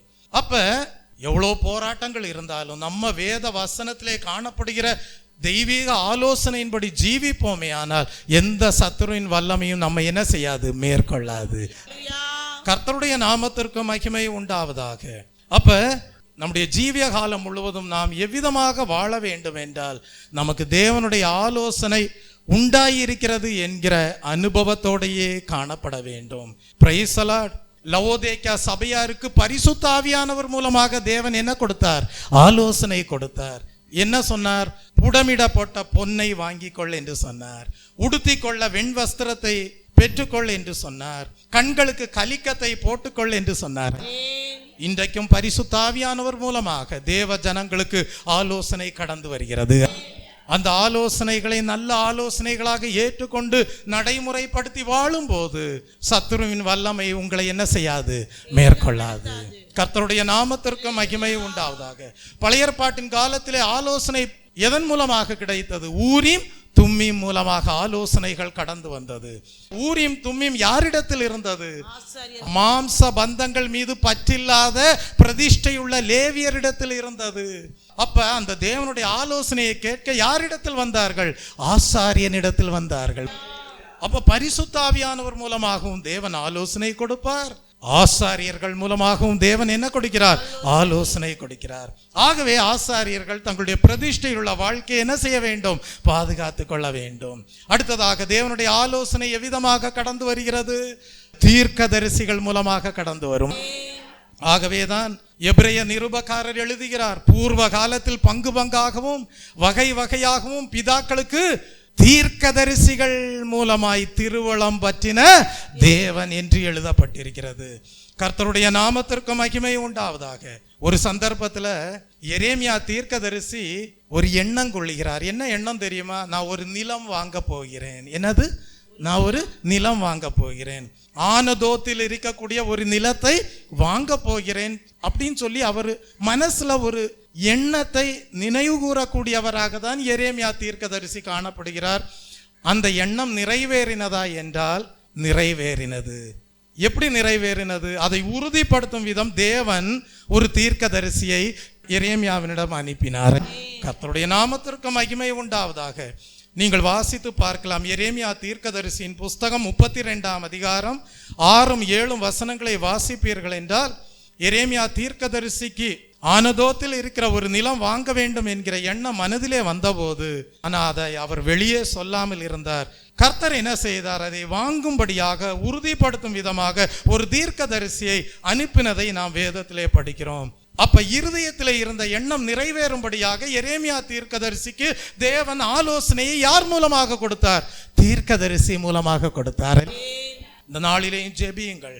கர்த்தாவே, எங்களுடைய வாழ்க்கையிலே அநேக போராட்டங்கள் இருக்கலாம், ஆனால் எங்களுக்கு உம்முடைய ஆலோசனை வேண்டும். Price the Lord. உம்முடைய பரிசுத்த தீர்க்கதரிசிகள் மூலமாக, உம்முடைய பரிசுத்த ஆசாரியர்கள் மூலமாக, உம்முடைய கர்த்தாவே பரிசுத்த ஆவியானவர் மூலமாக எங்களுக்கு நல்ல ஆலோசனைகள் வேண்டும். நாங்கள் நினைக்கிற நினைவுகள் எல்லாம் அது உம்முடைய ஆலோசனையின்படியே சித்தத்தின்படியே நிறைவேறுகிறது என்பதை உறுதிப்படுத்தி அருளும் என்று சொல்லி தேவனுடைய ஆலோசனைக்காக மன்றாட வேண்டும். கர்த்தருடைய நாமத்திற்கு மகிமை உண்டாவதாக. ஏனென்றால் ஆலோசனை இல்லாத இடத்தில் ஜனங்கள் என்ன செய்வார்கள்? விழுந்து போவார்கள். தேவனுடைய ஆலோசனைக்கு காத்திருக்காத மனிதன் விழுந்து போவான். அநேகர் விழுந்து போவதற்கு காரணம் என்ன? சரியான தேவனுடைய ஆலோசனையின்படி ஜீவிக்காததினால்தான். ஆனால் நாமோ தேவனால் ஆசீர்வதிக்கப்பட்டவர்களாய் இருக்கிறோம். கர்த்தருடைய நாமத்திற்கு மகிமை உண்டாவதாக. ரப்சாக்கே வந்து சவால் விடுகிறான். உனக்கு மந்திராலோசனை இருக்கிறது என்று சொல்லுகிறாயே. அப்படி டிரான்ஸ்லேஷன்ல தமிழ்ல இருக்கு, ஆனா ஆங்கிலத்துல தேவனுடைய ஆலோசனை உனக்கு இருக்கிறது என்று சொல்லுகிறாயே, அதெல்லாம் சும்மா, அதெல்லாம் வாய் பேச்சுதான் சொல்றாரு. இப்படிதான் தவறாக கணிக்கக்கூடியவனாக யார் காணப்பட்டான் என்றால் ரப்சாக்கேயும் அசீரியாவின் ராஜாவாகிய சனகரிப்பும் காணப்பட்டான். ஏனென்றால் தேவன் எசேக்கியா ராஜாவுக்கு விரோதமாக இருக்கிறார் என்று சனகரிப் தவறாக எண்ணக்கூடியவனாக இருந்தான். ஆகவேதான் சொல்லுகிறான், அதெல்லாம் வாய் பேச்சுதான், தேவனுடைய ஆலோசனை எல்லாம் இல்லைன்னு சொல்றத நம்ம படிக்கிறோம். அடுத்தது என்ன சொல்றான்? அந்த வசனத்தை வாசிங்க. யுத்தத்திற்கு மந்திராலோசனையும், அடுத்தது என்ன சொல்கிறான்? என்ன இருக்குன்னு சொல்ற? வல்லமையும் உண்டு என்று சொல்கிறாயே. அதாவது எசேக்கியா ராஜாவுக்குள்ளாக இருந்த 4 ஆவிக்குரிய அனுபவங்களை அசைத்து பார்க்கும்படியாக, அதெல்லாம் சும்மா என்று சொல்லுகிற நிலையிலே ரப்சாக்கே வந்து சவால் விட்டு ஜீவனுள்ள தேவனுக்கு விரோதமாக பேசுகிறான். உனக்கு தேவனுடைய வல்லமை உண்டு என்று சொல்லுகிறாயே, அதெல்லாம் என்னது? வாய் பேச்சுதான். நீ யார் மேல நம்பிக்கை வச்சிருக்க? எகிப்தியர் மேல நம்பிக்கை வச்சிருக்க, அவங்கள்ட்ட போய் உதவி கேட்கிற அப்படின்றத குறிப்பிடுவதை நாம் படிக்கிறோம். தெய்வ பிள்ளையே, நம்முடைய ஆவிக்குரிய ஜீவியமானது தேவ பலனை சார்ந்ததாய் இருக்க வேண்டும். கர்த்தருடைய நாமத்திற்கு மகிமை உண்டாவதாக. அந்த புறஜாதி ராஜா சனகரிப் முழுமையாக தவறாக எண்ணுகிறவனாக காணப்பட்டான். 23ஆம் வசனத்தை வாசிக்கும் போதுதான் இப்ப சொல்றான், எதுக்கு நீ எகிப்தியர்கிட்டலாம் போற? நான் உனக்கு எத்தனை குதிரை தரேன்? 2000 குதிரைகள் தரேன். எத்தனை குதிரைகள்? 2000 குதிரைகள் தர்றேன். இந்த காலத்துல சொல்லணும்னா 2000 கார்கள் தருகிறேன். எத்தனை காரு? 2000 கார் தரேன். சரிதானா? சத்ரு சொல்லுகிறான் எசேக்கியா ராஜாவை பார்த்து, எதுக்கு சும்மா இந்த டம்மியான ஆட்கள்கிட்ட எல்லாம் போய் உதவி கேட்கிற, எகிப்தியர்கிட்ட எல்லாம் போய் உதவி கேட்கிற? நானே உனக்கு எவ்வளவு தரேன்? 2000 குதிரை தரேன். எங்க மகாராஜாவாகிய சனகரிப்பை எதிர்த்து உனக்கு போரிட முடியுமா? துணிச்சல் இருக்கா அப்படின்னு கேட்கிறான். உங்கள்கிட்ட கேட்டா சொல்லுவீங்க, அப்படியா, ரொம்ப சந்தோஷம், 2000 குதிரை தர்றீங்களா, 2000 கார் தர்றீங்களா, அதை வச்சு நான் ஒரு பெரிய பிசினஸே பண்ணிடுவேன், ஒரு காரே கிடைக்காம இருக்கும், 2000 கார் தர்றேன்றீங்களே. ஆனா எசேக்கியா ராஜா ஏற்றுக்கொள்ளவில்லை. இங்கதான் எசேக்கியா ராஜா விளங்க பண்ணுகிறார் தன்னுடைய நம்பிக்கை யார் மீது என்று. தேவன் மீது. மாம்ச புயத்தின் மீது தன்னுடைய நம்பிக்கை இல்லை, தேவ பலனை சார்ந்திருக்கிறவர் என்பதை விளங்க பண்ணக்கூடியவராக இருக்கிறார். வாசியுங்கள் அந்த வசனத்தை, 23ஆம் வசனத்தை வாசியுங்கள். நான் உனக்கு 2000 குதிரைகளை கொடுப்பேன், நீ அவைகள் மேல் ஏறத்தக்கவர்களை சம்பாதிக்க கூடுமானால் அசீரியா ராஜாவாகிய என் ஆண்டவனோட சபதங்கூறு. ஒரு நயமாக பேசுகிறான். சொல்லுவாங்கல்ல சிலர், நயமா பேசுறான் அப்படின்னு சொல்லுவாங்கல்ல, அப்படி சொல்றான். சனகரிப்பினுடைய ஆள் ரப்சாக்கே வந்து சொல்றான், 2000 குதிரை தரேன், அதுல ஏறத்தக்க ஆட்களை உன்னால சம்பாதிக்க முடியுமானால் நீ என் ஆண்டவனாகி, அதாவது சனகரிப்போடு என்ன போடு, சபதம் போடு அப்படின்னு சொல்லுவதை நம்ம படிக்கிறோம். இந்த நாளிலே நமக்கு ஒரு எண்ணம் வேணும். அந்த எண்ணம் என்னன்னா, நம்முடைய பலன் மாம்ச புயத்தை சார்ந்து காணப்படவில்லை, நாம் தேவனுடைய பலனையே சார்ந்து இருக்கிறோம். அந்த ஒரு எண்ணம் வரணும்னா உங்களுக்கு ஒரு 2 வெளிப்படுத்தல் வேணும். அந்த வெளிப்படுத்தல் என்னன்னா, ஒன்று, குதிரைகள் கன்மலையின் மேல் ஓடுமோ அப்படின்னு ஒரு கேள்வி உங்களுக்கு எழும்பணும். குதிரைகள் எது மேல ஓடாது? கன்மலையின் மேல ஓடாது. வாசிங்க ஆமோஸ் தீர்க்கதரிசியின் புஸ்தகம் 6ஆம் அதிகாரம் 12ஆம் வசனத்தை வாசிங்க. கன்மலையின் மேல் குதிரைகள் ஓடுமோ என்று தீர்க்கதரிசியின் மூலமாக ஒரு கேள்வி எழுப்பப்பட்டிருக்கிறது.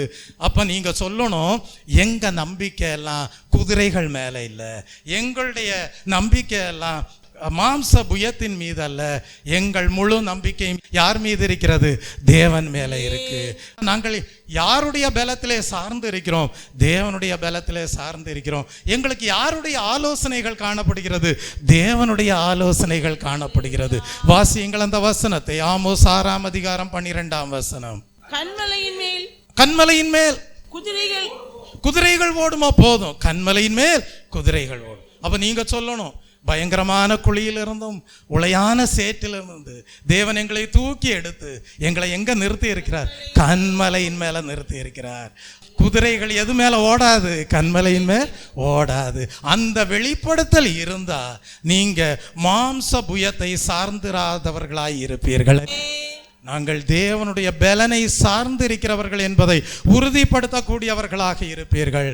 பிசாசானவன், உங்கள் சத்துருவானவன் அதிகமாக மாம்ச பலத்தை நம்பும்படியாக சொல்லுவான். ஆனால் நீங்கள் சொல்ல வேண்டும், நான் நிற்கிற பாறை கிறிஸ்துதான், என்னை பலப்படுத்துகிற கிறிஸ்துவினாலே எல்லாவற்றையும் செய்ய எனக்கு பலன் உண்டு என்று சொல்ல வேண்டும். ஜெயமோ யாரால் வரும்? கர்த்தரால் வரும் என்று சொல்ல வேண்டும். கர்த்தருடைய நாமத்திற்கு மகிமை உண்டாவதாக. இப்படி ஒரு வெளிப்படுத்தல் இருந்தாதான் நீங்க மாம்ச புயத்தை சார்ந்திராமல் ஜீவிப்பீர்கள்.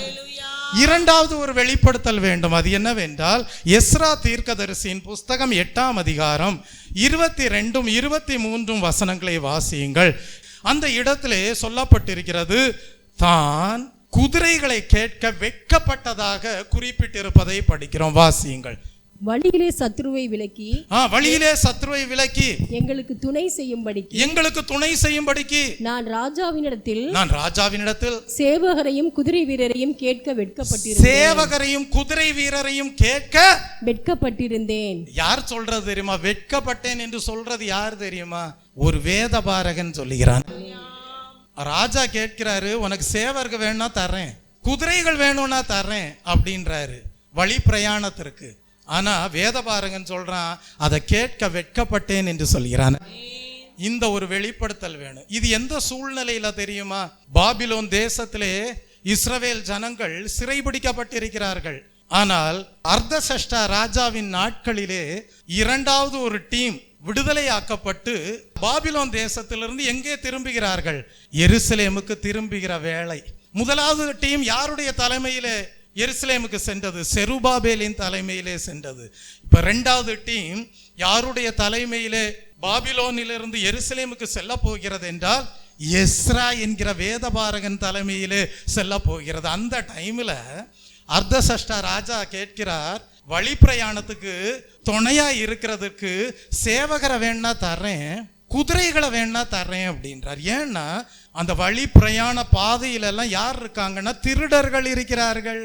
அதனால அந்த ராஜா கேட்கிறாரு, நான் வேணும்னா பாதுகாப்புக்கு யாரை அனுப்புறேன்?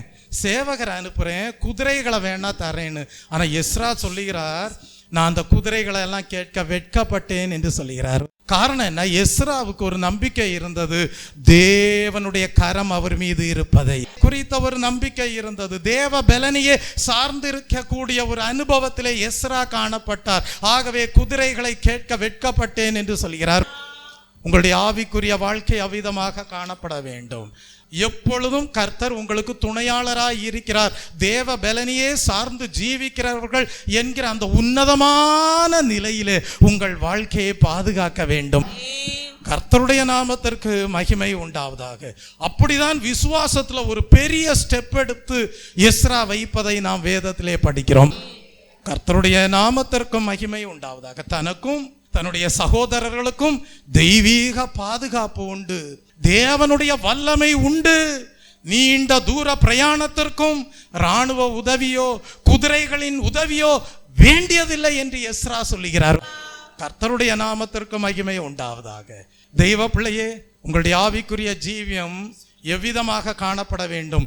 உன்னத பலத்தாலே நிரம்பி காணப்பட வேண்டும். நாங்கள் தேவனுடைய வல்லமையை சார்ந்து ஜீவிக்கிறவர்கள் என்கிற அனுபவத்திலே பாதுகாக்கப்பட்டதா இருக்குமே ஆனால் சத்துருவானவன் உங்களை மேற்கொள்ள முடியாது. கர்த்தருடைய நாமத்திற்கு மகிமை உண்டாவதாக. சத்ருவானவன் தவறாக நினைப்பான், உங்களுக்கு தேவனுடைய பாதுகாப்பு இல்லை, தேவனுடைய ஆலோசனை இல்லை, நீங்க தேவன் மேல நம்பிக்கை வைத்து வாழல, சும்மா வாய் பேச்சு தான் இருக்குன்னு சத்ரு தவறாக நினைப்பான். ஆனால் உங்களுடைய நம்பிக்கையோ தேவன் மேல் முழுமையாக காணப்படுவதாக. தெய்வ பிள்ளையே, உங்களுடைய வாழ்க்கையிலே தேவனுடைய வல்லமை நிறைந்திருப்பதாக. உங்களுடைய ஜீவியத்திலே நீங்கள் எப்பொழுதும் தேவ பலனையே சார்ந்திருப்பீர்களாக, தேவனுடைய ஆலோசனையோடு ஜீவிப்பீர்களாக. கர்த்தருடைய நாமத்திற்கு மகிமை உண்டாவதாக. அதனாலதான் சங்கீதக்காரர் எழுதுகிறார், நீர் உம்முடைய ஆலோசனையின்படி என்னை நடத்தி முடிவிலே மகிமையிலே சேர்த்துக் கொள்வீர். முடிவு எப்படிதான் இருக்கும்? மகிமையாதான் இருக்கும். கர்த்தருடைய நாமத்திற்கு மகிமை உண்டாவதாக. அப்ப எஸ்ரா உறுதிப்படுத்தக்கூடியவராக இருந்தார், தேவனுடைய கரம் தன் மீது இருக்கிறது என்பதை. காக்கும் கரங்கள் காக்கும் கரங்கள் உண்டனக்கு காத்திடுவார் கிருபையாலே. காக்கும் கரங்கள் உண்டனக்கு காத்திடுவார் கிருபையாலே. அல்லேலூயா பாடி பாடி அலைகளை நான் தாண்டிடுவேன். அல்லேலூயா பாடி பாடி அலைகளை நான் தாண்டிடுவேன்.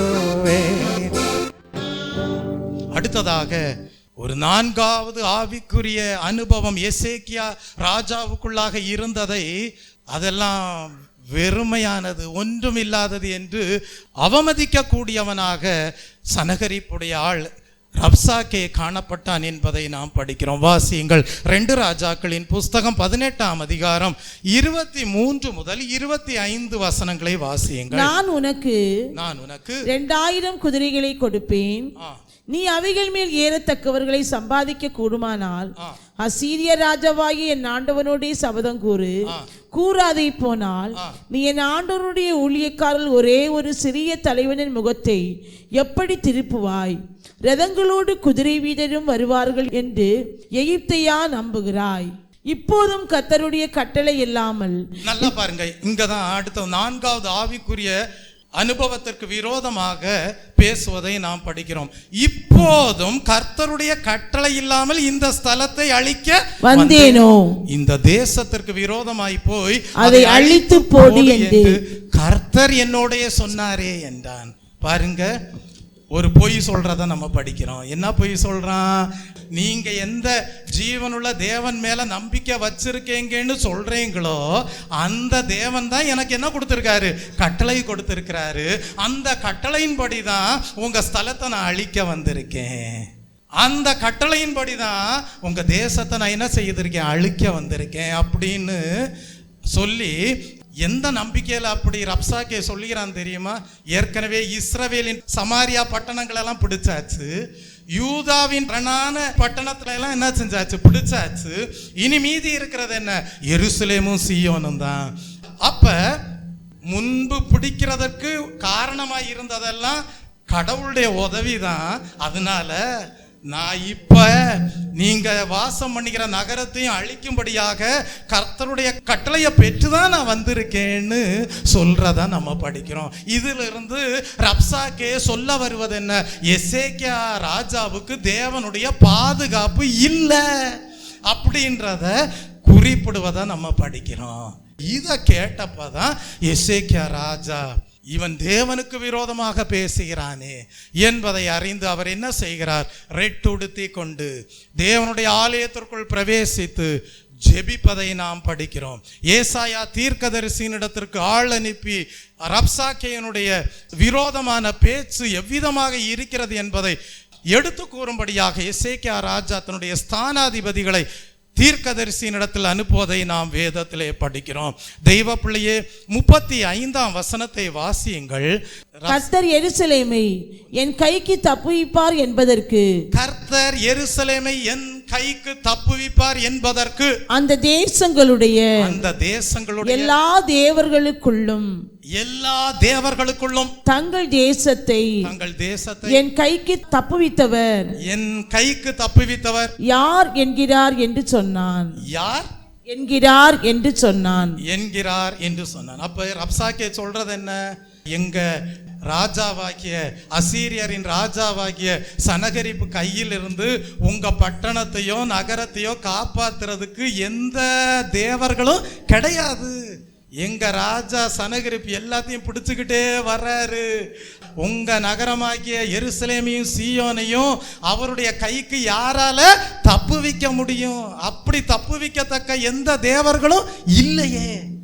அப்படின்ற ஒரு சூளுரையோடு தேவனுடைய கட்டளையோடு தான் நான் வருகிறேன் அப்படின்னு சொல்றதா நாம் படிக்கிறோம். இந்த சமயத்துல தான் எசேக்கியா ராஜா என்ன செய்கிறார்? 2 ராஜாக்களின் புஸ்தகம் 19ஆம் அதிகாரம் 1ஆம் வசனத்தை வாசிக்கும் போது, இரட்டு உடுத்தி கொண்டு எசேக்கியா கர்த்தருடைய ஆலயத்தில் பிரவேசித்தார் என்று படிக்கிறோம். 2ஆம் வசனத்திலே படிக்கிறோம், அரமனை விசாரிப்புக்காரன் ஆசாரியர்களின் மூப்பர் ஏசாயா தீர்க்கதரிசியினிடத்தில் அவர்களை எல்லாம் அனுப்புவதை ரெட்டு உடுத்தி கொண்டவர்களாக அனுப்பி விடுவதை நாம் படிக்கிறோம். 4ஆம் வசனத்திலே எசேக்கியா சொன்னதாக எசேக்கியாவின் ஸ்தானாதிபதிகள் ஏசாயா தீர்க்கதரிசியினிடத்திலே வந்து எசேக்கியா ராஜா சொன்ன காரியங்களை எல்லாம் உரைப்பதை நாம் படிக்கிறோம். அப்ப ஏசாயா தீர்க்கதரிசி தேவனுடைய வார்த்தைகள் என்ன என்று குறிப்பிடுவதை நாம் 6ஆம் வசனத்திலும் 7ஆம் வசனத்திலையும் படிக்கிறோம். வாசியுங்கள். அப்பொழுது ஏசாயா அவர்களை நோக்கி அசீரிய ராஜாவின் ஊழியக்காரர் என்னை தூஷித்ததும், யாரை தூஷித்திருக்கிறான்? கர்த்தரை தூஷித்திருக்கிறான். கர்த்தர் பேரில எல்லா தவறான காரியங்களையும் செய்திருக்கிறான். கர்த்தருடைய பெயரை வைத்து கொண்டு என்ன செய்திருக்கிறான் என்றால், எசேக்கியா ராஜாவுடைய நம்பிக்கையும் ஒன்றும் இல்லைன்னு சொல்லியும், அவருக்கு தேவனுடைய ஆலோசனையும் இல்லைன்னு சொல்லியும், அவருக்கு தேவனுடைய வல்லமையும் பலனும் இல்லைன்னு சொல்லியும் தவறாக எண்ணம் கொண்டிருக்கிறார் என்பதை ஏசாயா தீர்க்கதரிசி குறிப்பிடுவதை நாம் படிக்கிறோம். வாசியுங்கள். நீர் கேட்டதுமான வார்த்தைகளினாலே பயப்படாதேயும். இதோ அவன் ஒரு செய்தியை கேட்டு தன் தேசத்திற்கு திரும்புவதற்கு ஏதுவாக ஆவியை நான் அவனுக்குள் அனுப்பி அவனை அவன் தேசத்திலே பட்டயத்தால் விழப்பண்ணுவேன் என்று கர்த்தர் உரைக்கிறார் என்பதை உங்கள் ஆண்டவனிடத்தில் சொல்லுங்கள் என்றார். ஆண்டவனிடத்தில் சொல்லுங்கன்னு சொல்லி அனுப்புவதை நம்ம படிக்கிறோம். தெய்வ பிள்ளையே, என்ன நடந்தது? அப்படியே கர்த்தருடைய வார்த்தை நிறைவேறினது. நீங்கள் 35 முதல் 37 வசனங்களை வாசிப்பீர்கள் என்றால், கர்த்தர் என்ன செய்தார்? ஒரே ஒரு தூதனை அனுப்பினார். அசீரியனின் பாளையத்தில் 1,85,000 பேரை அந்த தூதன் என்ன செய்தான்? சங்கரித்து போட்டான். அப்படியாக தேவன் எருசலேமையும் சீயோனையும் பாதுகாக்கக்கூடியவராக இருந்தார். நம்முடைய தேவன் எங்கே இருக்கிறார்? பரலோகத்தில் இருக்கிறார். தமக்கு சித்தமானதை செய்கிறார். புறஜாதிகள் கேட்கலாம், உங்கள் தேவன் எங்கே என்று. ஆனால் நம்முடைய தேவன் மீது நமக்கு முழு நம்பிக்கை இருக்குமே ஆனால், நமக்கு தேவ பலன் உண்டாயிருக்குமே ஆனால், நம்முடைய வாழ்க்கையிலே தேவனுடைய ஆலோசனைகள் காணப்படுமே ஆனால், நமக்கு தேவனுடைய பாதுகாப்பு உண்டாயிருக்குமே ஆனால், சத்ருவானவன் ஒரு நாளும் நம்ம என்ன செய்ய முடியாது? மேற்கொள்ள முடியாது. ஜெயமோ கர்த்தரால் வரும். எழும்பி நிற்போமா? இந்த காலை வேளையிலே ஜீவியத்தை ஒப்பு கொடுப்பீர்களா? கர்த்தாவே, அந்த எசேக்கியா ராஜாவுக்குள்ளாக இருந்த 4 ஆவிக்குரிய அனுபவங்கள் எங்கள் வாழ்க்கையிலே உண்டாயிருக்க செய்தரலும். நாங்கள் எந்த சூழ்நிலைகளிலேயும் தேவையில்லாமல் எங்களுக்கு சத்துருக்களாக செயல்படுகிறார்கள் என்று சொல்லி அவர்களை விரோதிக்கும்படியாக தவறான உதவிகளை நாடி தேடுகிறவர்களாக இராதபடி எங்களை பாதுகாத்தருளும். எங்களுடைய முழு நம்பிக்கை மீதே காணப்படும்படியாக கர்த்தர் கிருபை செய்தருளும். எங்களுக்கு எப்பொழுதும் உம்முடைய வசனத்தின் மூலமாக, பரிசுத்த ஆவியானவர் மூலமாக, பரிசுத்த ஆசாரியர்கள் மூலமாக, பரிசுத்த தீர்க்கதரிசிகள் மூலமாக உம்முடைய தேவ ஆலோசனை உண்டாயிருக்கும்படியாக கர்த்தர் கிருபை செய்தருளும். கர்த்தாவே, எப்பொழுதும் நாங்கள் தேவ பலனையே சார்ந்திருக்க கிருபை தந்தருளும். மாம்சீக புயத்தை நாங்கள் எங்களுக்கு சாதகமாக தெரிந்தெடுக்காதவர்களாக காணப்படும்படியாக நாங்கள் உறுதியாக நிற்கிற பாறை கிறிஸ்துதான் என்று கர்த்தாவே சாட்சி பகரும்படியாக கிருபை தாரும். மாம்ச புயத்தின் மீது நம்பிக்கை வைப்பதிலே வெட்கப்படுகிறேன் என்று சூழ்நிலைக்கிறவர்களாக காணப்பட கர்த்தர் கிருபை தந்தருளும். ஒரு தலபலவரதபதலவே கர்த்தாவே, எங்களுக்கு தேவனுடைய பாதுகாப்பு உண்டாயிருக்கிறது என்பதை அறிந்து கொள்ள செய்தருளும். உம்முடைய நாமத்தை உரைத்து கொண்டு கர்த்தாவே, உம்முடைய ஜனங்களுக்கு விரோதமாக கிரியை செய்கிற எந்த பொல்லாத ஆவிகளையும் மேற்கொள்வதற்கு ஏதுவான தேவ பலனையும் தூதர்களுடைய பாதுகாப்பையும் எங்களுக்கு எப்பொழுதும் உண்டாயிருக்க செய்தருளும் என்று சொல்லி இந்த காலை வேளையிலே அந்த தெய்வீக 4 ஆவிக்குரிய அனுபவங்களுக்கு உங்கள் ஜீவியத்தை ஒப்புக்கொடுப்பீர்களானால் நீங்களே மகிமையுள்ள சீயோனாக, எருசலேமாக காணப்படுவீர்கள். மேன்மையான சுதந்திரத்திலே காணப்படுவீர்கள். சத்ருவானவன் ஒரு நாளும் உங்களை மேற்கொள்ள முடியாது. நீங்கள் சொல்லுவீர்கள், புறஜாதியானாகிய நீ, உலக பிரகாரமான ஆவிகளை சார்ந்திருக்கிற நீ கேட்கிறாயா? உன் பரலோக தேவன் எங்கே என்று கேட்கிறாயா? நீங்கள் சொல்லுவீர்கள், எங்கள் தேவன் எங்கே இருக்கிறார்? பரலோகத்தில் இருக்கிறார். அவருக்கு சித்தமானவைகளை செய்கிறார். அப்படிதான் நாங்களும் ஜெபிக்கிறோம். கர்த்தாவே, உம்முடைய சித்தத்தின்படி ஆகட்டும் என்று ஜெபிக்கிறோம். கர்த்தர் எங்கள் ஜீவியத்தை ஆசீர்வதிப்பார் என்று நிச்சயமாகவே வேத வசனத்தின்படி அறிக்கை செய்கிறவர்களாக காணப்படுவீர்கள். நம்முடைய தேவனை நோக்கி பார்த்தவர்கள் ஒருவரும் வெட்கப்பட்டு போனதில்லை. அவர்களை தேவன் ரட்சிக்கிறவராய் இருக்கிறார். படிப்பின் காரியமா, திருமண காரியமா, குழந்தை பாக்கியம் இல்லையா, குடும்ப சூழ்நிலையா, கவலைப்படாது. அந்த எல்லா காரியங்களிலேயும் கிறிஸ்து மகிமையின் நம்பிக்கையாக உன் உள்ளத்திற்குள் காணப்படட்டும். ஒரு தலபலவரதபதலவே கர்த்தர் நிச்சயமாகவே உனக்கு வேண்டிய காரியங்களில் எல்லாம் நன்மை செய்கிறவராய் இருக்கிறார். நீ சொல்லுவாய், கர்த்தர் என்னை காக்கிறார், கர்த்தர் என் வலது பக்கத்தில் நிழலாய் இருக்கிறார், கர்த்தர் என் பட்சத்தில் இருக்கிறார், நான் பயப்படேன், மனுஷன் எனக்கு என்ன செய்வான் என்று சொல்ல முடியும். ஒரு ஹல்லேலூயா. இயேசு பாதமே பாதமே, இயேசு பாதமே பாதமே, எந்த நாளிலுமே என்னே லயிலுமே, எந்த வாழ்வினிலே இயேசு பாதமே, இயேசு பாதமே பாதமே, இயேசு பாதமே பாதமே, எந்த நாளிலுமே என்னேலமே, எந்த வாழ்வினிலே இயேசு பாதமே, இயேசு பாதமே. இதிலிருந்து தேவாவியானவர் ஒரு மாறல் கற்றுக் கொடுக்கிறார். அந்த மாறல் என்ன தெரியுமா? அகந்தை உள்ளவர்களை தாழ்த்த என் தேவனால் கூடும். நேபுகாத்நேச்சார் தன்னுடைய அரண்மனை வளாகத்திலே உலாவிக் கொண்டிருந்தான். இதெல்லாம் நான் கட்டின மகாபாபிலோன் அல்லவா என்று சொல்லி அவன் பெருமை அடைந்த போது பரலோகத்தில் இருக்கக்கூடிய தேவனிடத்திலிருந்து ஒரு சத்தம் உண்டானது, நீ மனுஷர்களிடத்திலிருந்து தள்ளிவிடப்படுகிறாய் என்று. 7 காலம் முடிந்து போகும் மட்டும் அவன் மாட்டை போல என்ன செய்தானாம்? புல்லை மேய்ந்தானாம். புத்தி தெளிந்த வேளையிலே என்ன சொன்னான்? தனக்கு மேலே ஒரு பரலோக தேவன் இருக்கிறார், அவர் தமக்கு சித்தமானபடி செய்கிறார் என்று குறிப்பிட்டான். இயேசு பாதமே பாதமே, இயேசு பாதமே பாதமே, எந்த நாளிலுமே என்னேலமே, எந்த வாழ்வினிலே இயேசு போதுமே, இயேசு போதுமே. அகந்தையாய் நடக்கிறவர்களை தாழ்த்தக்கூடிய தேவன் தான் நம்முடைய பரலோக தேவன். அவர் தமது சித்தத்தின்படியே வானத்தின் சேனையையும் பூமியின் குடிகளையும் நடத்துகிறார். அப்படியேதானே நம்முடைய பரலோகத்தில் உள்ள தேவன் யாரும் அகந்தை உள்ளவர்களாக நடக்காதவர்களாக காணப்படும்படியாக கிருபை செய்வாராக. பெருமை உள்ளவர்களாக, அகந்தை உள்ளவர்களாக, தேவனுக்கு விரோதமாக, தேவனுக்கு கொடுக்க வேண்டிய மகிமையை தேவனுக்கு கொடுக்காமல் தங்களுடைய சுயத்திற்கு எடுத்துக்கொள்கிறவர்கள், அப்படிப்பட்டவர்களை எல்லாம் தேவன் தாழ்த்தி போடுவார். தெய்வ பிள்ளையே, அகந்தை உள்ளவர்களை தாழ்த்துகிறவராக நம்முடைய பரலோக தேவன் காணப்படுகிறார்.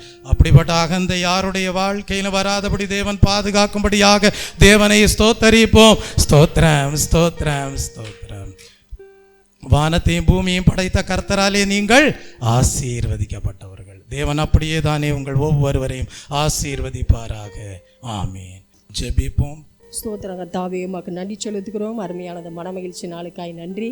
இந்த மனமகிழ்ச்சி நாளில் எசேக்கியா ராஜாவின் மூலம் ஆண்டவரே நாங்கள் ஆவிக்குரிய ஆலோசனை கர்த்தர் கற்றுக் கொடுத்த தயவுக்காக ஸ்தோத்திரம். நாங்கள் ஆண்டவரே சுய மகிமையை தேடாமல் பரலோக தேவனுடைய சித்தம் நிறைவேறுவதற்கு ஏதுவாக ஆண்டவரே உம்முடைய மகிமையை தேடி எங்கள் காரியங்களை செய்ய கர்த்தர் உதவி செய்யும்படியாக நாங்கள் ஜெபிக்கிறோம். எல்லா சூழ்நிலைகளிலும் ஆண்டவரே கர்த்தர் நாங்கள் உண்மையே நம்பி ஜீவிக்க கர்த்தர் எங்களுக்கு உதவி செய்வீராக. எங்களுடைய சத்துருக்களுக்கு முன்பாக நாங்கள் எங்கள் தேவன் மேலே நம்பிக்கை வைக்க கர்த்தர் உதவி செய்வீராக. எங்களுடைய சத்துருக்கள் எங்களை நெருக்கும் பொழுதும் பாடுகளினாலே உபத்திரவத்தினாலே நாங்கள் வீழ்ந்து போகாத படிக்கு சத்துருவானவன் வெட்கப்பட்டு போவதற்காக எங்களுடைய முழுமையான நம்பிக்கையை தேவன் மேல் வைக்க கர்த்தர் அப்படிப்பட்ட கிருபை வரங்களை நீர் தரும்படியாய் ஜெபிக்கிறோம். நாங்கள் எங்கள் ஆவிக்குரிய தேவ பலனை சார்ந்திருக்க கர்த்தர் உதவி செய்வீராக. அருமையான இந்த வசனத்தை ஆண்டவரே கொடுத்த கிருபைக்காய் நன்றி செலுத்துகிறோம். இப்பொழுதும் இந்த வசனத்திற்கு ஆண்டவரே எங்கள் திருச்சபையாரை எங்களுடைய கரத்தில் ஒப்பு கொடுக்கிறோம். எங்கள் குடும்பங்களில் எங்களுடைய வாழ்க்கை எங்களுக்கு எதிராக அசீரியா ராஜாவை போல சத்துருவானவன் நெருக்கும் பொழுது, எங்களை வீழ்த்தும் பொழுது, எங்களை அமிழ்த்தும் பொழுது அவன் நாங்கள் தேவ உதவியற்ற நிலையில் இருக்கிறோம் என்று அவன் எண்ணி மீண்டும் மீண்டுமாக காரியங்களுக்கு முன்பாக செய்யும் பொழுது தேவன் நீர் எங்கள் பக்கமாக இருந்து எங்களுக்கு சகல உதவிகளை செய்யத்தக்கதாகவும் கர்த்தர் எங்கள் பட்சமாக இருந்து எங்களை நடத்துகிற தயவுக்காக நன்றி செலுத்துகிறோம். கர்த்தர் நீர் எங்கள் பக்கமாக இருந்து எங்களுக்கு தேவையான ஆவிக்குரிய பலனை கொடுத்து எங்களை வழிநடத்தும்படியாய் ஜெபிக்கிறோம். முற்றிலுமாக எங்களை உடைய கரத்தில் தாழ்த்தி ஒப்பு கொடுக்கிறோம். ஆண்டவரே எங்களுடைய திருச்சபைக்காக ஜெபிக்கிறோம். கர்த்தர் ஆண்டவரே சபையை ஆசீர்வதிப்பீராக.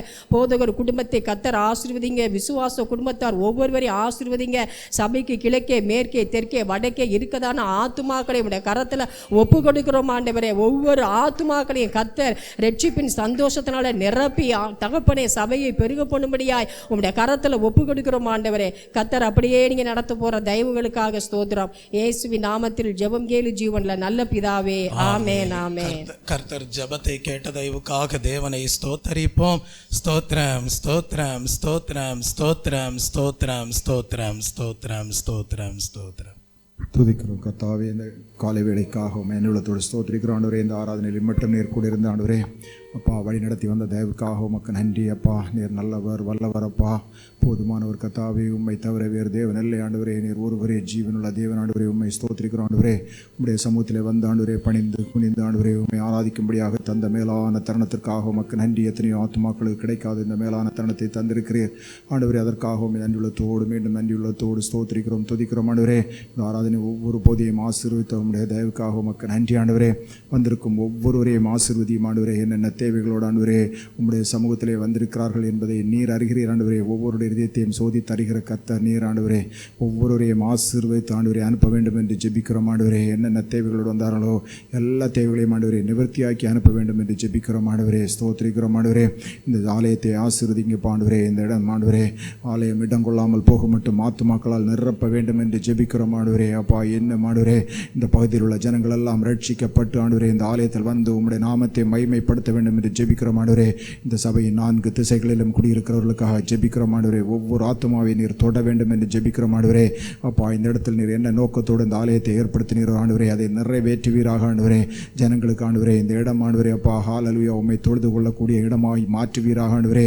ஜீவனுள்ள தேவனை ஆண்டவரே ஆராதிக்கும் இடமாய் மாற்றுவீராக ஆண்டவரே. எல்லா ஜனங்களும் ரட்சிக்கப்பட்ட ஆண்டவரே இந்த இடத்தில் வந்து ஆண்டவரே கூடி உம்மை ஆராதிக்க வேண்டும் ஆண்டவரே. நீர் இதை ஆசீர்வதிப்பீராக ஆண்டவரே. ஸ்தோத்திரிக்கிறோம். இதற்கு விரோதமாய் கிரியை செய்து கொண்டிருக்க கொண்டிருக்கும் எல்லா விதமான அந்தகார சக்திகளையும் இயேசு கிறிஸ்துவின் வல்லமையுள்ள அதிகாரமுள்ள நாமத்தாலே கட்டிந்து அப்புறப்படுத்துகிறோம் ஆண்டவரே. எல்லா கட்டுகளும் அகன்று போகட்டும் இயேசுவின் நாமத்தாலே. நம்ம ஆண்டவரே போதகருக்காக ஜெபிக்கிறோம் ஆண்டவரே. பலப்படுத்தும் ஞானத்தை கூடும் இன்னும் ஆண்டவரே அதிகமாய் பயன்படுத்தும் ஆண்டவரே. குடும்பத்தை ஆசீர்வதியும் ஆண்டவரே. அப்பா எங்கள் மதுரை பட்டணத்திற்காக ஜெபிக்கிறோம் ஆண்டவரே. எங்கள் பட்டணம் ஆண்டவரே அப்பா ஆண்டவரே கல்லையும் மண்ணையும் மரத்தையும் ஆண்டவரே மனுஷனையும் நம்பி ஆண்டவரே பின்னாடி சென்று அழிவுக்கு நேராக சென்று கொண்டிருக்கிற இந்த ஜனங்கள் ஆண்டவரே ரட்சிக்கப்படுவார்களாக ஆண்டவரே. இந்த ஜனங்கள் மீது இரக்கம் பாராட்டும் ஆண்டவரே. இரக்கம் பாராட்டும் ஆண்டவரே. இரக்கம் பாராட்டும் ஆண்டவரே. இந்த ஜனங்கள் எல்லாம் ரட்சிக்கப்பட வேண்டும் ஆண்டவரே. இவருடைய கண்கள் திறக்கப்படட்டும் ஆண்டவரே. செவிகள் திறக்கப்படட்டும் ஆண்டவரே. அப்பா இவள் கண்கள் திறந்த ஆண்டவரே. தாங்கள் நம்புவது வரும் ஆண்டவரே விக்கிரகங்கள் என்பதை உணர்ந்து ஆண்டவரே அவைகளை ஆண்டவரே விட்டு விலகி ஜீவனுள்ள தேவனாகிய உம்மை தேடி கண்டடைய கிருபை செய்யுங்கப்பா. ஒவ்வொருடைய கண்களும் திறக்கப்படட்டும் ஆண்டவரே. பிசாசின் கட்டுகள் எல்லாம் அறிந்து போகட்டும் ஆண்டவரே. எல்லா கட்டுகளும் அவிழ்க்கப்படட்டும் இயேசுவின் நாமத்தினால் ஆண்டவரே. அவர்களை குருட்டாட்டமாய் கட்டி வைத்திருக்கிற எல்லா கட்டுகளும் அவிழ்க்கப்படட்டும் இயேசுவின் நாமத்தினால் ஆண்டவரே. எங்கள் பட்டணத்தில் ஒரு எழுப்புதலை கட்டளையிடுவீராக ஆண்டவரே. எழுப்புதலை கட்டளையிடுவீராக ஆண்டவரே. எல்லா ஜனங்களும் ஆண்டவரே அப்பா சுவிசேஷத்தை கேட்டு ரட்சிக்கப்பட கிருபை செய்வீராக ஆண்டவரே. ஸ்தோத்திரம். எங்கள் தேசத்திற்காக ஜெபிக்கிறோம் ஆண்டவரே. 142 கோடி ஜனங்களும் ரட்சிக்கப்பட வேண்டும் ஆண்டவரே. அதற்காக ஜெபிக்கிறோம் ஆண்டவரே. நீர் ஒவ்வொருவருக்காகவும் ரத்தம் சிந்திருக்கிறீர் ஆண்டவரே. ஒருவருடைய ஆண்டவரே அப்பா நரகத்திற்கு போகக்கூடாது ஆண்டவரே. இந்த ஜனங்கள் எல்லாம் ரட்சிக்கப்பட வேண்டும் என்று ஜெபிக்கிறோம் ஆண்டவரே. அப்பா எல்லா ஜனங்களும் ரட்சிக்கப்படுவதே உமக்கு சித்தம் ஆண்டவரே. அப்பா இந்த ஜனங்களுக்காக நாங்கள் ஜெபிக்கிறோம் ஆண்டவரே. கிருபையை ஊற்றுங்க ஆண்டவரே. எங்கள் தேசத்தின் மீது கிருபையை ஊற்றுங்கப்பா. எங்கள் தேசத்தின் மீது கிருபையை ஊற்றுங்கப்பா. பலவிதமான கட்டுகளில் சிக்கி ஆண்டவரே அடிமைத்தன கட்டுகளில் சிக்கி ஆண்டவரே அழிவுக்கு நேராக சென்று கொண்டிருக்கிறார்கள். இந்த ஜனங்களை விடுவித்தரலாம் ஆண்டவரே. எல்லா அடிமைத்தன கட்டுகளும் அழுக்கப்படுவதாக ஆண்டவரே. ஜீவனுள்ள தேவன் நீர் ஒருவரே என்பதை அவர்கள் காணட்டும் ஆண்டவரே. உம்மை ஏற்றுக்கொள்ளட்டும் ஆண்டவரே. எங்கள் தேசம் இயேசுவுக்கு சொந்தமாய் மாறட்டும் ஆண்டவரே. உம்முடைய சுவிசேஷத்தை அறிக்க கூடாதபடி காணப்படுகிற எல்லா தடைகளையும் அகற்றி போடுவீராக ஆண்டவரே. சபை ஊழியங்கள் ஆண்டவரே எல்லா ஊழியங்களின் மீது ஆண்டவரே அப்பா உம்முடைய எழுப்புதலின் அக்கினியை போடுவீராக ஆண்டவரே. எழுப்புதலின் அக்கினியை போடுவீராக. அதிவேகமாய் உம்முடைய சுவிசேஷம் எங்கள் இந்திய தேசத்தின் எல்லை பரியந்தம் பரவட்டும் ஆண்டவரே. எல்லா ஜனங்களிடத்தில் உம்முடைய சுவிசேஷம் பரவட்டும் ஆண்டவரே. கேட்கிற ஜனங்கள் எல்லாம் ரட்சிக்கப்படட்டும் ஆண்டவரே. அப்பா இருதயங்களை திறந்தரலும் ஆண்டவரே. ஒரு எழுப்புதலை கட்டளையிடும் எங்கள் தேசத்தை ஆசீர்வதியும் ஆண்டவரே. அப்பா இது இந்த வெயிலினால் ஆண்டவரே எந்த ஆண்டவரே கேடுகளும் வராதபடி அப்பா ஜனங்களை பாதுகாத்தரலும் ஆண்டவரே. அப்பா ஹீட் ஸ்ட்ரோக் என்று சொல்லுகிறார்கள் ஆண்டவரே. எந்த ஹீட் ஸ்ட்ரோக்கும் ஆண்டவரே ஜனங்களை பாதிக்காதபடி ஆண்டவரே நீர் தாமே ஒவ்வொருவருக்கும் பாதுகாவலாக இருப்பீராக ஆண்டவரே. ஸ்தோத்திரிக்கிறோம் ஆண்டவரே. அப்பா நல்ல மழையை கட்டளையிடுவீராக ஆண்டவரே. அப்பா ஆண்டவரே ஆசீர்வாதமான மழையை கட்டளையிடுவீராக ஆண்டவரே. எங்கள் தேசத்தை ஆசீர்வதிப்பீராக ஆண்டவரே. பூமி அதிர்ச்சிகளோ ஆண்டவரே இன்னும் தகப்பனே சுனாமியோ ஆண்டவரே எந்த சேதங்களும் வராதபடி பாதுகாத்தரலும் ஆண்டவரே. கொள்ளை நோய்கள் பரவாதபடி பாதுகாத்தல் ஆண்டவரே. எங்கள் தேசத்தை ஆசீர்வதிப்பீராக. நடந்து கொண்டிருக்கும் தேர்தலுக்காக ஜெபிக்கிறோம் ஆண்டவரே. 2 கட்ட தேர்தலை ஆசீர்வதித்தீர் ஆண்டவரே. அப்பா எதிரிகளின் சூழ்ச்சிகள் எல்லாம் நிர்மூலமாக்கி போடுவீராக ஆண்டவரே. அப்பா ஆண்டவரே நேர்மையாய் நடத்தி தாரும் ஆண்டவரே. எந்த ஃப்ராடத்தனங்களும் நடக்காதபடி நேர்மையாய் நடத்தி தாரும் ஆண்டவரே. ஒவ்வொருவரும் ஆண்டவரே அப்பா பரலோகத்தின் தேவன் கண்ணோக்கி பார்க்கிறார் என்ற ஆண்டவரே பயத்தோடு ஆண்டவரே அப்பா ஹல்லேலூயா தங்கள் கடமைகளை செய்து ஆண்டவரே நல்ல முறையில் அந்த தேர்தலை நடத்தி தர ஜெபிக்கிறோம் ஆண்டவரே. நீர்தாமே ஒவ்வொருடைய இதயத்தையும் ஆண்டவரே அப்பா ஹல்லேலூயா உமக்கு பயப்படுகிற பயத்தினால் நிரப்ப வேண்டும் என்று ஜெபிக்கிறோம் ஆண்டவரே. அப்பா உமக்கு பயப்படுகிற பயத்தை கொண்டு ஆண்டவரே அவர்கள் நேர்மையாய் தங்கள் கடமைகளை செய்யட்டும் ஆண்டவரே. ஸ்தோத்திரிக்கிறோம். ஒவ்வொரு தொகுதியும் உடைய கருத்தில் ஒப்படைக்கிறோம் ஆண்டவரே. உமக்கு சித்தமான தலைவர்கள் ஒவ்வொரு தொகுதியிலும் ஜெயித்து ஆண்டவரே உமக்கு சித்தமான ஆட்சி அமைய வேண்டும் என்று ஜெபிக்கிறோம் ஆண்டவரே. அப்பா ஆண்டவரே எங்கள் தேசம் ஆண்டவரே இயேசுவை ஏற்றுக்கொள்ள வேண்டும் ஆண்டவரே. எங்கள் தேசம் இயேசுக்கு சொந்தமாய் மாற வேண்டும் ஆண்டவரே.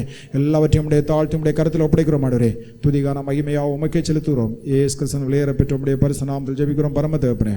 ஆமீன். கர்த்தர் ஜெபத்தை கேட்ட தயவுக்காக தேவனை ஸ்தோத்தரிப்போம். ஸ்தோத்திரம் ஸ்தோத்திரம். அன்பு மகா கிருபையும் இரக்கமும் நிறைந்த பரலோக பிதாவே மை நன்றியுள்ள இருதயத்தோடு ஸ்தோத்தரிக்கிறேன். இந்த ஆசீர்வதிக்கப்பட்ட நாளிலே நாங்கள் ஆராதிக்கிற பரலோக தேவன் கர்த்தாவே தமக்கு சித்தமான யாவையும் செய்கிறார் என்கிற வசனத்தின் மூலமாக எவ்விதமாக கர்த்தாவே யூதாவை எசேக்கியா ராஜா அரசாண்டு வந்த நாட்களிலே கர்த்தாவே நீர் நமக்கு சித்தமானதை செய்தீர் என்பதை அறிந்து கொள்ள செய்த தயவுக்காக உமக்கு ஸ்தோத்திரம். அந்த எசேக்கியா ராஜாவினிடத்தில் 4 ஆவிக்குரிய அனுபவங்கள் இருந்தது. தேவன் மேல் நம்பிக்கை, தேவனுடைய ஆலோசனை, தேவ பலன், கர்த்தாவே தேவ பாதுகாப்பு. இந்த 4 அனுபவங்களோடு காணப்பட்டபடியால் கர்த்தர் நீர் எசேக்கியா ராஜாவுக்கு சத்துருவின் மீது ஜெயம் கொடுக்கக்கூடியவராக இருந்தீர். அதற்காக ஸ்தோத்திரம். அப்படியே உம்முடைய ஜனங்களும் கர்த்தாவே புதிய எருசலேம் சியோன் அனுபவத்திலே காணப்படுகிறவர்களாக கர்த்தாவே தேவன் மீது முழு நம்பிக்கையும் தேவ ஆலோசனையும் தேவ பலனும் தேவ கர்த்தாவே பாதுகாப்பும் உள்ளவர்களாக காணப்பட தேவன் தாமே கிருபை நல்கிறலும். எந்த விதத்திலும் உடைய பிள்ளைகளுக்கு தவறான உதவி தேவைப்படுகிறது என்கிற நிலையிலே ஜீவிக்கிறார்கள் என்கிற எண்ணம் காணப்படாதபடி தேவரீர் உம்முடைய ஜனங்களை தெய்வீக உன்னத அனுபவத்திற்குள்ளாக பாதுகாக்க வேண்டுமாய் ஜெபிக்கிறேன். எல்லா நாமத்திற்கும் மேலான உம்முடைய பரிசுத்த நாமத்தோடு இசைந்திருக்கிறவர்களாக நாங்கள் விசுவாசத்தோடு கேட்கிற காரியங்களை தேவனிடத்தில் பெற்றுக்கொள்கிறோம் என்று சாட்சி பகர தேவன் தாமே கிருபை நல்க வேண்டுமாய் ஜெபிக்கிறேன். கர்த்தாவே, அகந்தை உள்ளவர்களை கர்த்தர் தாழ்த்துகிற தேவனாக இருக்கிறீர். அவ்விதமாக யாருடைய வாழ்க்கையிலேயும் அகந்தை உள்ள எண்ணங்களோ செயல்பாடுகளோ இராதபடி தேவரீர் பாதுகாக்க வேணுமாய் ஜெபிக்கிறேன். கர்த்தாவே, நம்முடைய சித்தத்திற்கு ஒவ்வொருவரும் தங்களுடைய வாழ்க்கையை ஒப்பு கொடுத்து தேவன் தம்முடைய சித்தத்தின்படி சகலத்தையும் நன்றாய் செய்கிறார் என்று சாட்சி பகர தேவன் தாமே உம்முடைய ஜனங்களை ஆசீர்வதித்தருளும். வானத்திலும் பூமியிலும் சமுத்திரத்திலும் பூமியின் ஆழங்களிலும் கர்த்தாவே உம்முடைய சித்தமே நிறைவேறுகிறது என்பதை கர்த்தாவே உம்முடைய ஜனங்கள் மூலமாக உம்முடைய ஊழியர்கள் மூலமாக நீர் விளங்க பண்ணியருளும். எல்லா துதி கன மகிமை யாவும் மக்கே அடிக்கிறேன். இயேசு கிறிஸ்துவின் இன்ப நாமத்தில் ஜெபிக்கிறேன் பரிசுத்தமுள்ள நல்ல பிதாவே, ஆமென். ஆத்துமாவே கர்த்தரை ஸ்தோத்தரி, என் முழு உள்ளமே பரிசுத்த நாமத்தை ஸ்தோத்தரி. என் ஆத்துமாவே கர்த்தரை ஸ்தோத்தரி, அவர் செய்த சகல உபகாரங்களையும் மறவாதே. ஆமென். நம்முடைய கர்த்தராகிய இயேசு கிறிஸ்துவுடைய கிருபையும் பிதாவாகிய தேவனுடைய அன்பும் பரிசுத்த ஆவியானவருடைய அந்யோன்ய ஐக்கியமும் இன்றும் என்றும் சதா காலங்களிலும் நம் அனைவரோடும் நம்முடைய குடும்பங்களோடும் சபையாரோடும் இருப்பதாக. ஆமென். தேவன் அடைக்கலமே, என் கோட்டையும் அரணும் அவர் சத்தியம் பரிசயம் கேடகமாம் என் நம்பிக்கையும் அவரே. அவர் சத்தியம் பரிசயம் கேடகமாம் என் நம்பிக்கையும் அவரே. அவர் சட்டையின் கீழ் அடைக்கலம்புடவே சிறகுகளால் மூடுவார். அவர் சட்டையின் கீழ் அடைக்கலம்புடவே சிறகுகளால் மூடுவார். அல்லேலூயா, அல்லேலூயா, அல்லேலூயா, அல்லேலூயா, அல்லேலூயா, அல்லேலூயா, அல்லேலூயா, அல்லேலூயா, அல்லேலூயா, அல்லேலூயா, அல்லேலூயா, அல்லேலூயா, அல்லேலூயா, அல்லேலூயா, அல்லேலூயா, அல்லேலூயா. நம்முடைய தேவன் பரலோகத்தில் இருக்கிறார், தமக்கு சித்தமான யாவையும் செய்கிறார் என்று சொல்லப்பட்ட வேதவசனம் நம்ம ஒவ்வொருடைய வாழ்க்கையிலேயும் ஆசீர்வாதமானதாக நிறைவேற தேவன் தாமே ஒவ்வொருவரையும் ஆசீர்வதித்து பலப்படுத்தி மேன்மைப்படுத்துவாராக. ஆமீன்.